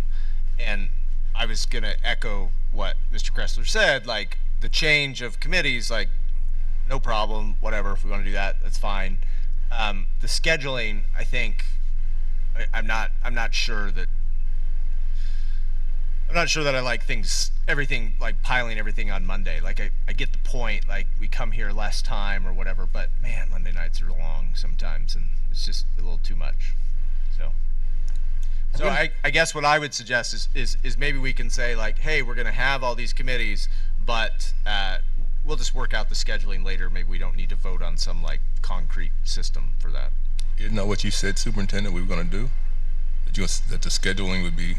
So my understanding, is one structure would be for each committee that we have on the committee of the whole, and I've seen some other districts do this, like all those are in the agenda, are on the agenda, and things that we populate in regular committee meetings go on there. So it's, it's a way of getting the board the informations that are in those committees here during the committee of the whole to work through it together. And additionally to Dr. Goetz' question, for some of those committees, like facilities is meeting every other week while we're under construction. So I could see a schedule for that. Mr. Kressler, I don't want to miss those things as well. I think they're super important. So I would see maybe them fitting under my report, turning that over to those individuals, or putting them at the end of the committee of the whole, having a space for that. And just as every committee as we look at our committees, that there aren't necessarily a lot of things to do in every committee outside of like facilities. My hope is that if we get to a specific committee in the committee of the whole, there might be one or two items that can be discussed or explained, or gives an administration an opportunity to get in front of the board to say, here's something for the finance committee that's coming up. So it's not just something that appears on the discussion agenda.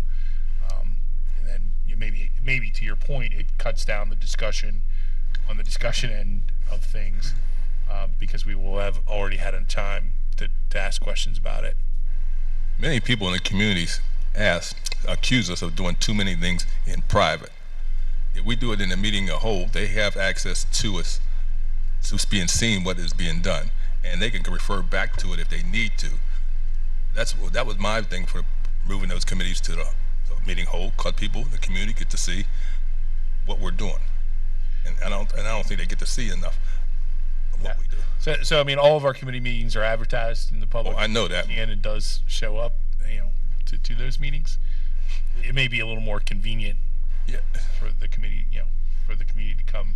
So am I hearing you say that we would like, your vision is that maybe we would have these committees, they would have discussion, and then we would use a portion of the time of the committee of the whole for, say, like committee reports, and then those reports would not just be a report, but maybe a little bit more, like, hey, this is coming up for vote, like, how does everybody feel about it? This is what folks talked about in committee meeting, but So I mean, I checked out another district's committee of the whole structure, or their board meeting actually, and they basically had every committee listed, and then anything that would be on an agenda, would be added. So I see it as, rather than having 6 things on a committee agenda that meets every 2.5 months, there might be 1 or 2 items that would be discussed during committee of the whole, or a problem solved, or some kind of information given on those items. So basically, like, I think more frequent but shorter committee meetings based on what is administratively we're trying to accomplish. I can't speak on every committee, but the couple I'm on, I know Transportation Committee, the last time, maybe the past 2 times, I was the only one there. So you can't hardly make a decision or recommendation with one person. athletic committee, I'm on that. It don't take much, usually a half hour, 15 minutes, we're done with that. So, I mean, it don't matter, but, you know, them two committees, when I'm serving on, I know they don't take long at all. Something like facilities, I understand. Yeah, and it's trying to, I understand what you're saying, Levi, like, I don't know, it's just trying to make them do the things the most efficient way we can, but also, I think it potentially saves some time for our administrators who have to come to maybe these meetings and to a committee meeting on another night. It might make these Monday night meetings longer, but I'm hoping if what Mr. August is saying is true, that if we do less more frequently instead of more less frequently, that may spread it out. And potentially, you know, depending on what comes out of the committee of the whole, that could serve as the discussion, and it could go right on like consent, you know, so things could get turned around faster, you know, things that we often, you know. Well, if it don't work, we'll just change back. You ain't gonna know if you don't try it. That is true.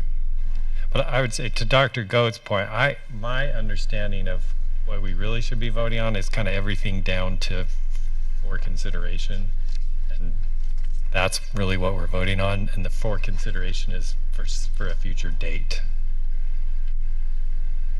Yeah, the things before the for consideration are the things that really are captured in policy 005. Okay. Naming the policies or the committees, and then putting them in policy, calling them committees of the whole rather than ad hoc committees or special board committees. I think it looks a little ominous too when you look at that list and you go, wow, we're going to hear that every time, and it really is. When you look at the few number of meetings each committee has in a year, throughout the year, you know, you're going to have maybe a couple reporting at one time at a meeting, and that would be for discussing anything at one time. We need to change the motion or whatever to only include what's above for consideration, or? Well, if we're not voting on that bottom part, I guess we just make that clear with the motion. Maybe that is clear. It just says for consideration. Yeah, I mean, that was on there just basically for discussion points that started in policy, but the verbiage is still here, but I don't necessarily think we're voting on that. Okay, so I apologize if I'm being dense, but just to be clear, so it says, you know, the committees will give periodic updates. So I guess when we're talking like committees of 3 or 4 people, those may be meeting at any time. You know, we don't necessarily, we're not talking about a particular schedule for that. But when information needs to come to the full board as a committee of the whole, then that's what we'll use committee of the whole time for. Am I understanding that correctly? Yeah, that's my understanding. To Mr. Kressler's point, I don't think that, I mean, it's not my intention with this to take away from any of that. I feel like this may actually add to those moments, especially with like athletics. Like I was on athletics and it felt like most of the time it feels like more of an update. So the goal here is to, instead of just that committee getting the update, like let's bring that to the whole board. That way there's discussion around those items. Same thing could be said for, you know, transportation, and the intention too is like if there's actually something needed that needs a deeper dive into, the board president then has that authority to say, hey, like we're going to create a like task force or whatever you want to call it, go complete this task, like find out whatever information is needed, and then at that point, that's when the periodic updates would happen. They would bring that information to the whole board to kind of get it up for discussion. This is my understanding of it, if that helps clarify anything.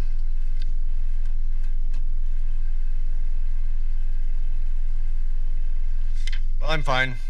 I mean, what Mr. Bard said, we can try it, and if it doesn't work well, we can change it. Do we need to eliminate the verbiage for consideration, or is it? I think it's clear enough that it's for consideration. All right. Is there any further discussion on this? All right, so all in favor?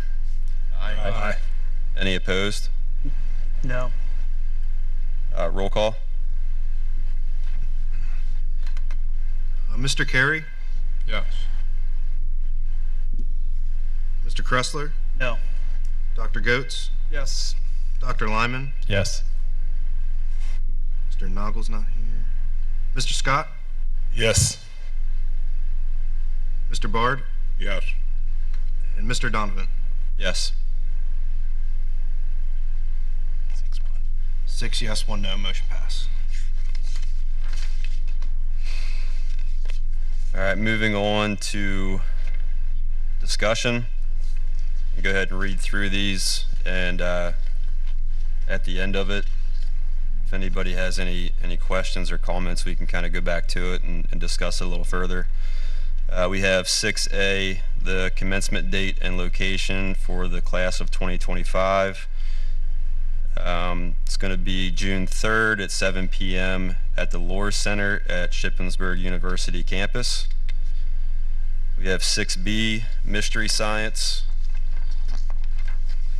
Administration recommends approval of Mystery Science as a curricular resource to support K through 5 science curriculum.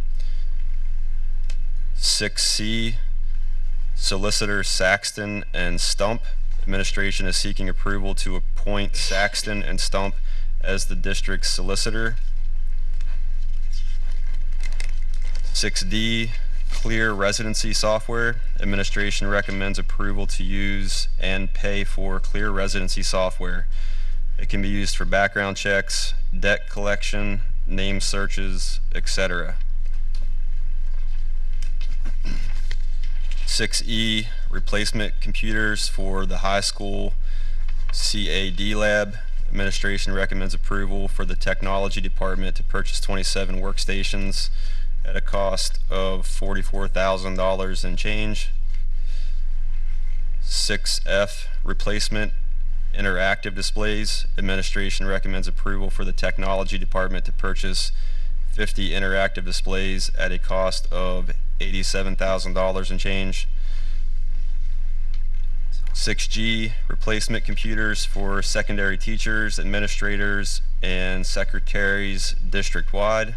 Administration recommends approval for the technology department to purchase 220 laptops and 70 docking stations at a cost of $178,852. $178,852. And 6H, the softball field naming for Frank Kirch. The administration and athletic committee recommends naming the high school softball field in honor of Frank Kirch. He's a former head coach and the program's founder. Sure, I got a couple. One, 6C, I think just to be clear, just Mr. August, can you talk about the Sure. kind of merge or whatever that is with Stock and So it's really just a name change for us. Stock and Leader is joining a larger, law firm. We're going to maintain the same counsel and same everything, same rates as well. Just wanted to make sure everyone was clear on that. My next one was, this one's for Dr. Stevens. 6G, do you have any idea how old some of the software or computers are that we're using, that we're replacing? Some of them are older than pre-COVID. That's what I thought. Yeah. I used one of them like 4 months ago, and it took a while for it to turn on, and yeah.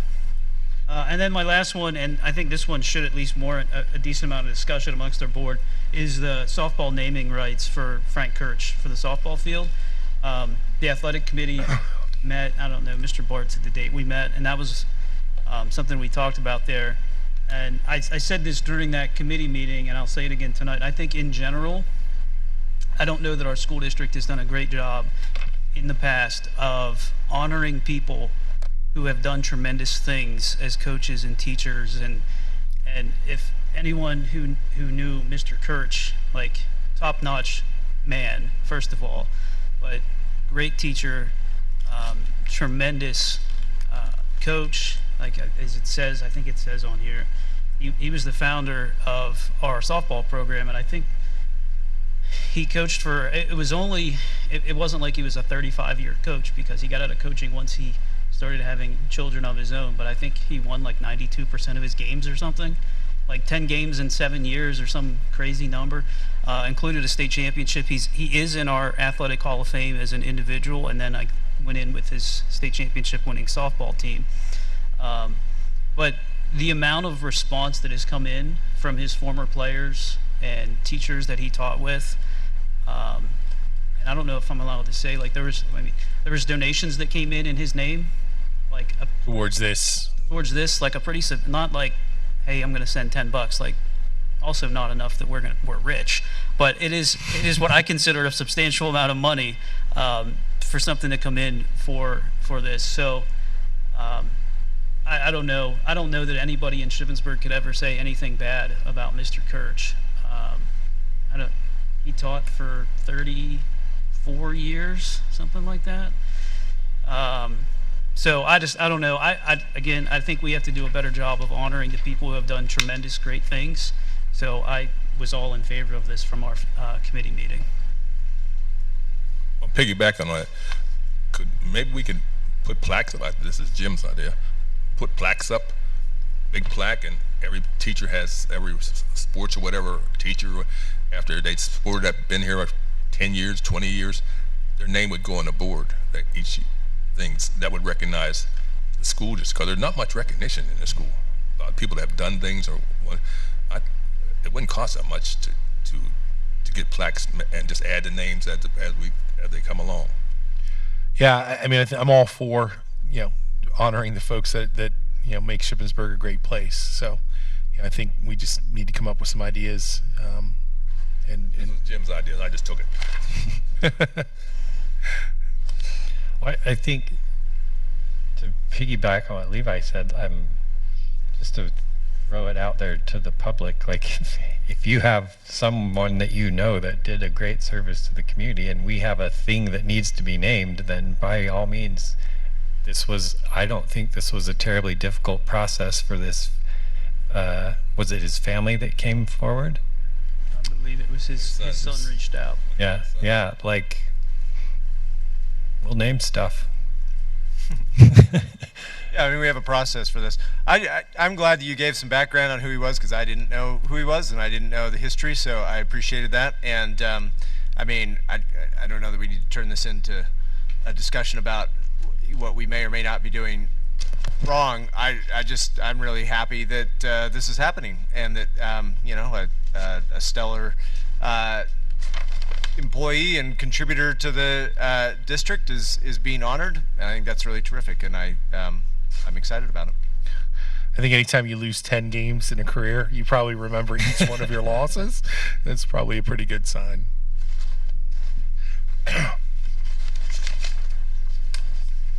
Is there any more discussion around the discussion agenda? I had the privilege of being here when he was here. Grade A guy, one of my favorite teachers I ever had. To not just be a good softball coach, but the one who got it off the ground and did that well. I mean, it was just kind of hard to debate that one to me. But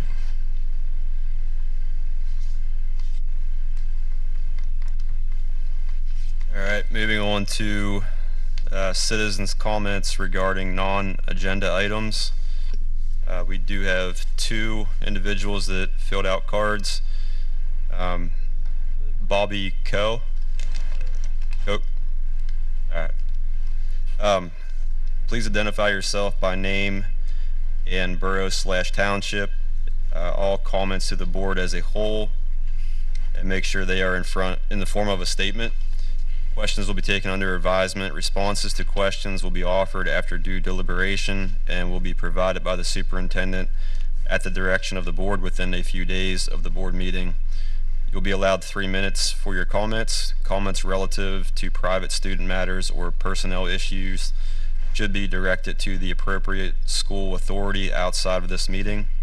The presiding officer reserves the right to interrupt or terminate a participant's statement when the statement is too lengthy, personally directed, abusive, obscene, or irrelevant.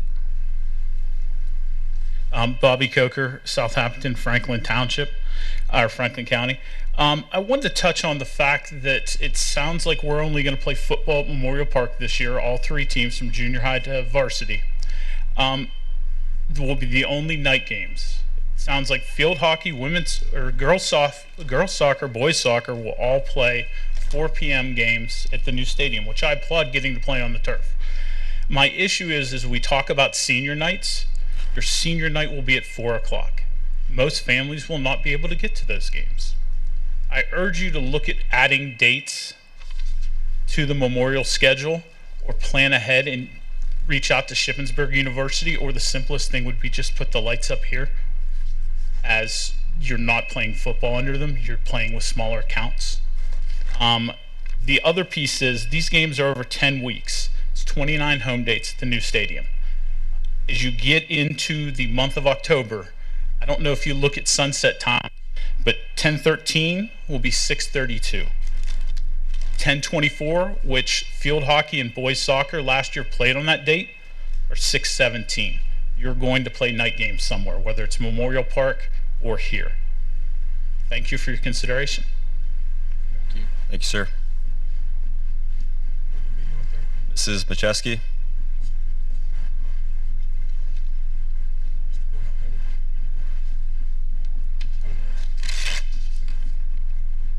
Good evening. Tricia Macheski, Shippensburg Township, Cumberland County, mother of Brady and Levi. Since I was here 2 weeks ago, the D.C. Everest School District in Wisconsin laid to rest a 15-year-old who was taken by predators in a sextortion scam. Just like me, his mom has come forward with her son's tragic story.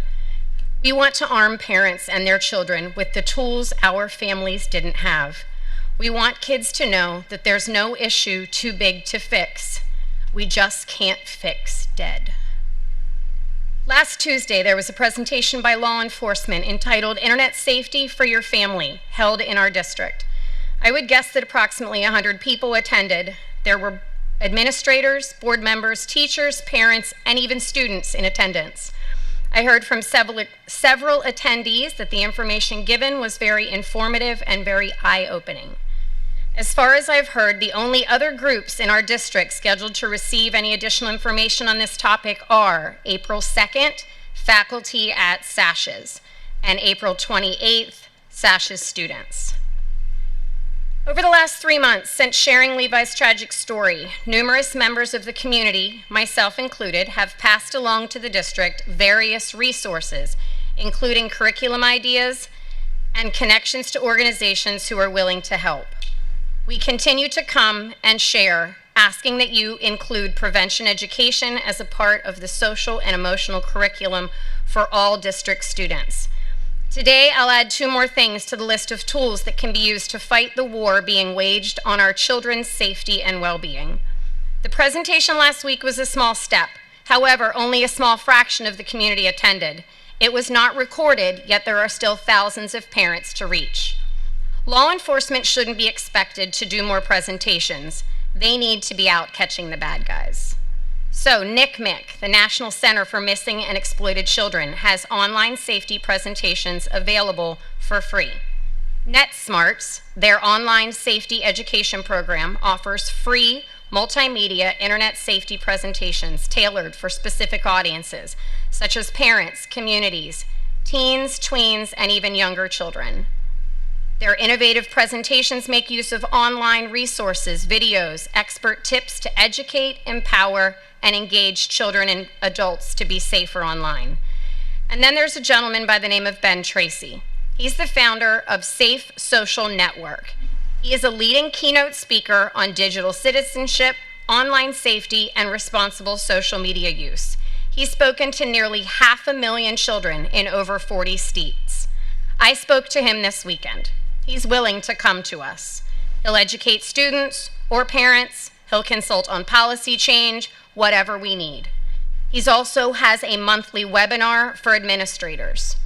There's no need to reinvent the wheel. The resources are available. They just need to be implemented. Education and awareness are critical. I encourage each of you on the board to ask our administrators, what is the plan going forward? How are you reaching the rest of the parents and all of the students of this district? Thank you. Just, Ms. Macheski and the board, we've just confirmed the first week of May, the middle school will be hearing the presentation for students.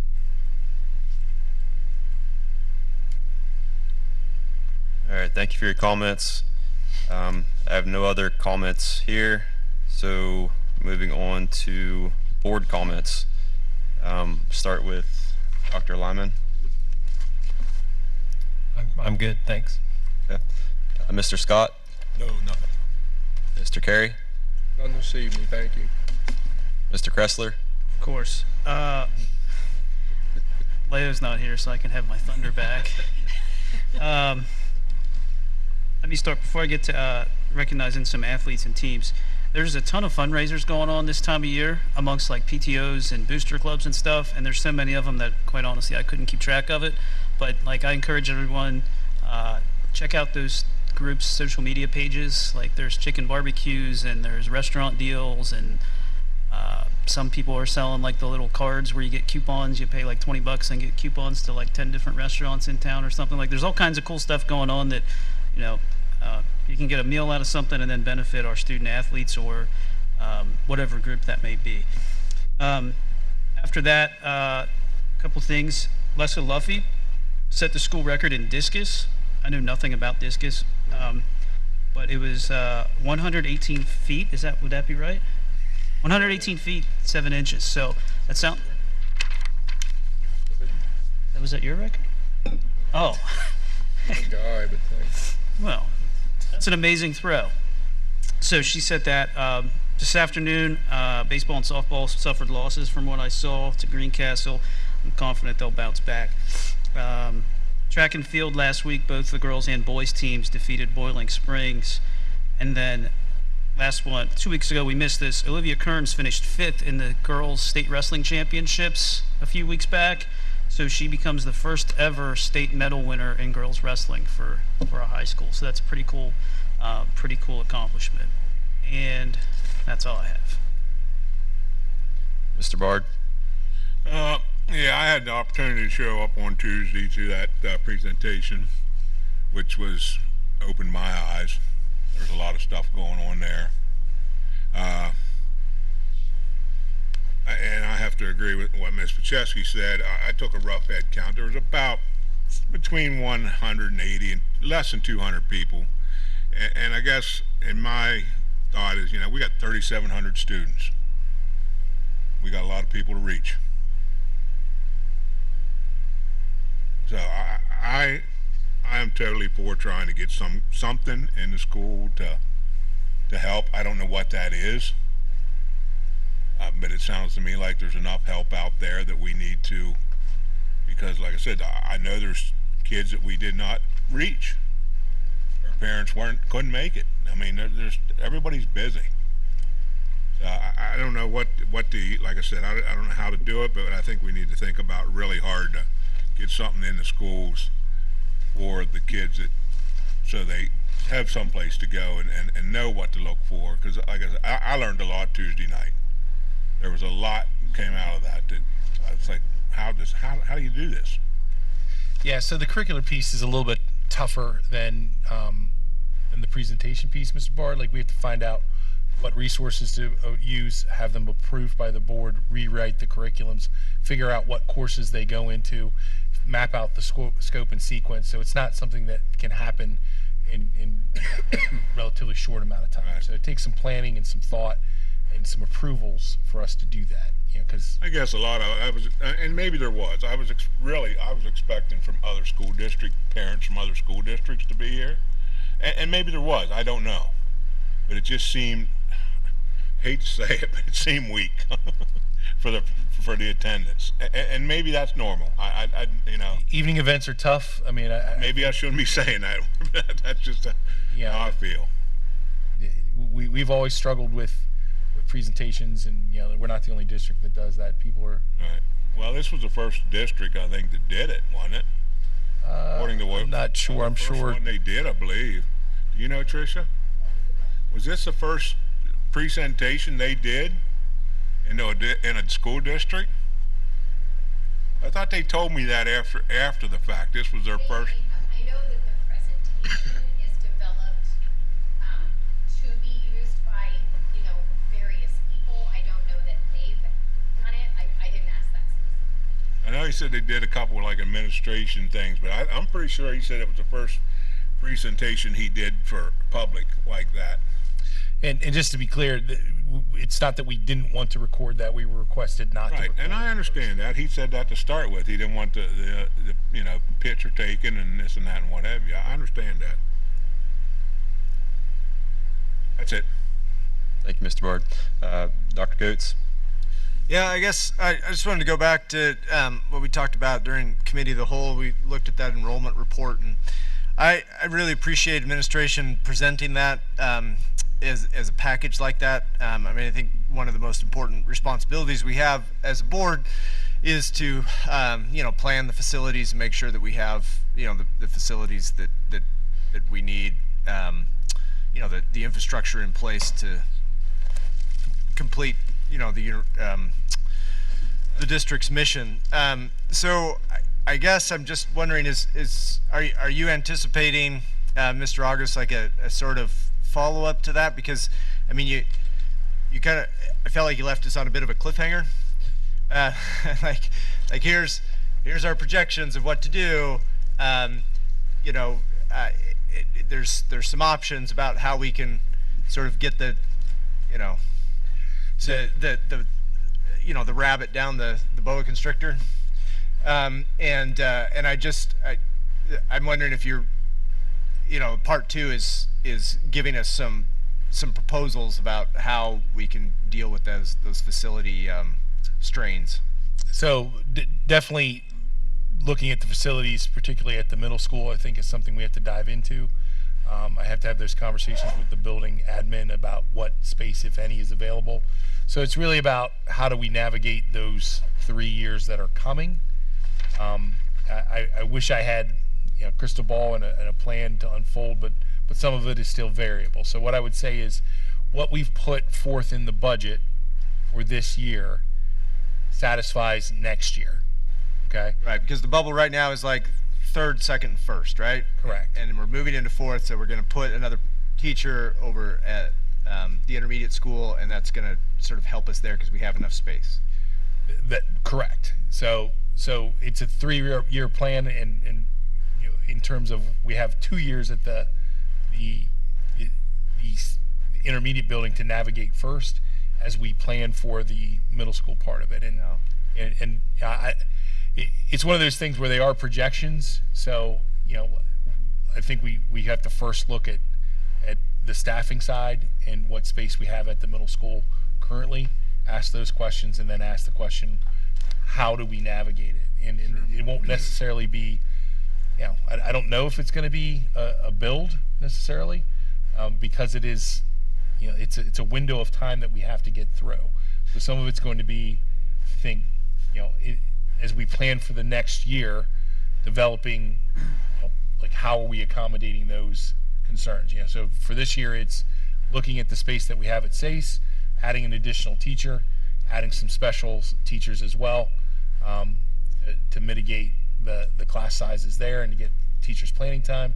And then as we transition to the next year, it's going to be kind of like pick our heads up a little bit and forecast out where we're going to be and what we need. So to answer your question a little bit long-windedly, yes, we have to take that into consideration and make plans, and administratively we'll do that. Yeah.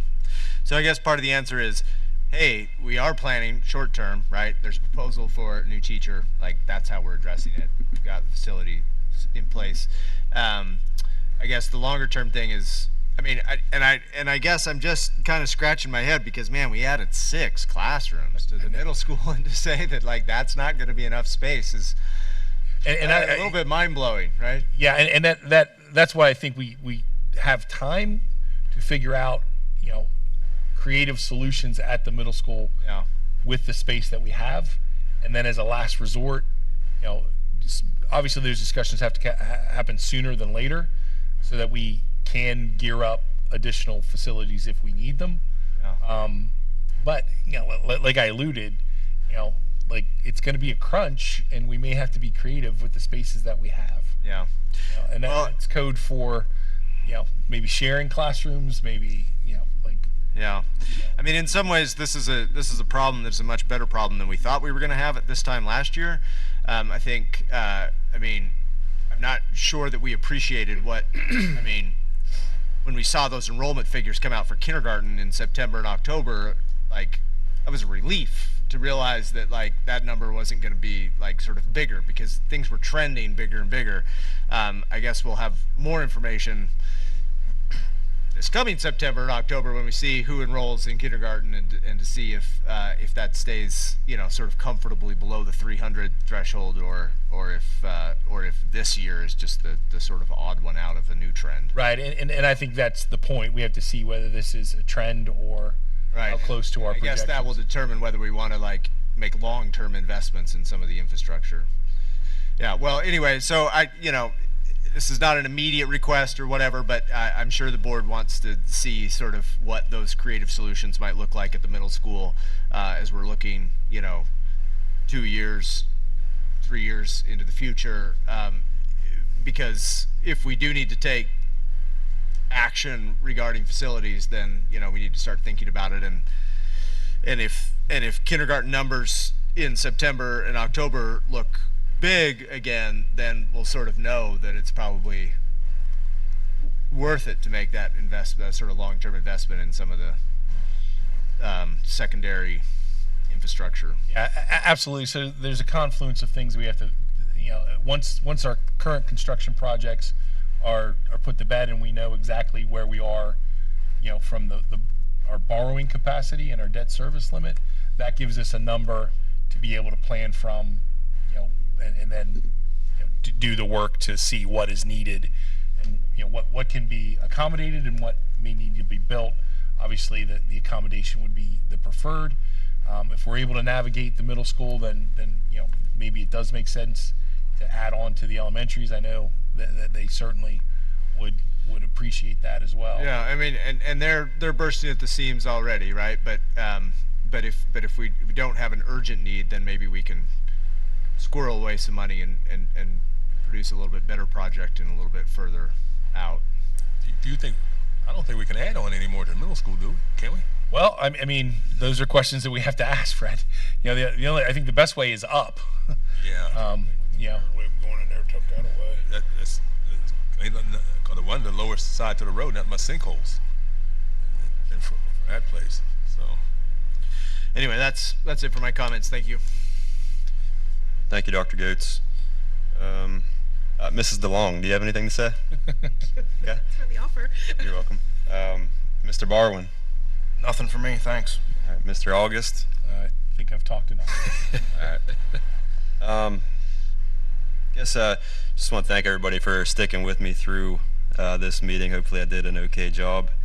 And I'm going to talk with Mrs. Eberly, and we're going to try to work on getting some tasks put together for the new committee structure. I know there's already some individuals on the board that want to get to work, and I know there's some important issues that we need to get after.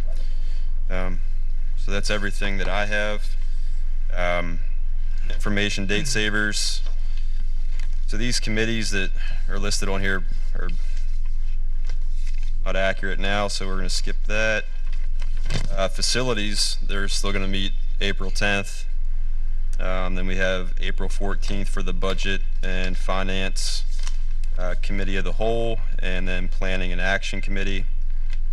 April 17th, there's a 2-hour early dismissal for students and all staff. And then April 18th through the 21st is spring break, no school. The district will be closed. Is there a motion to, and May 26th, Memorial Day, no school. Is there a motion to? Motion to adjourn. Scott, second. Second. All right, meeting adjourned.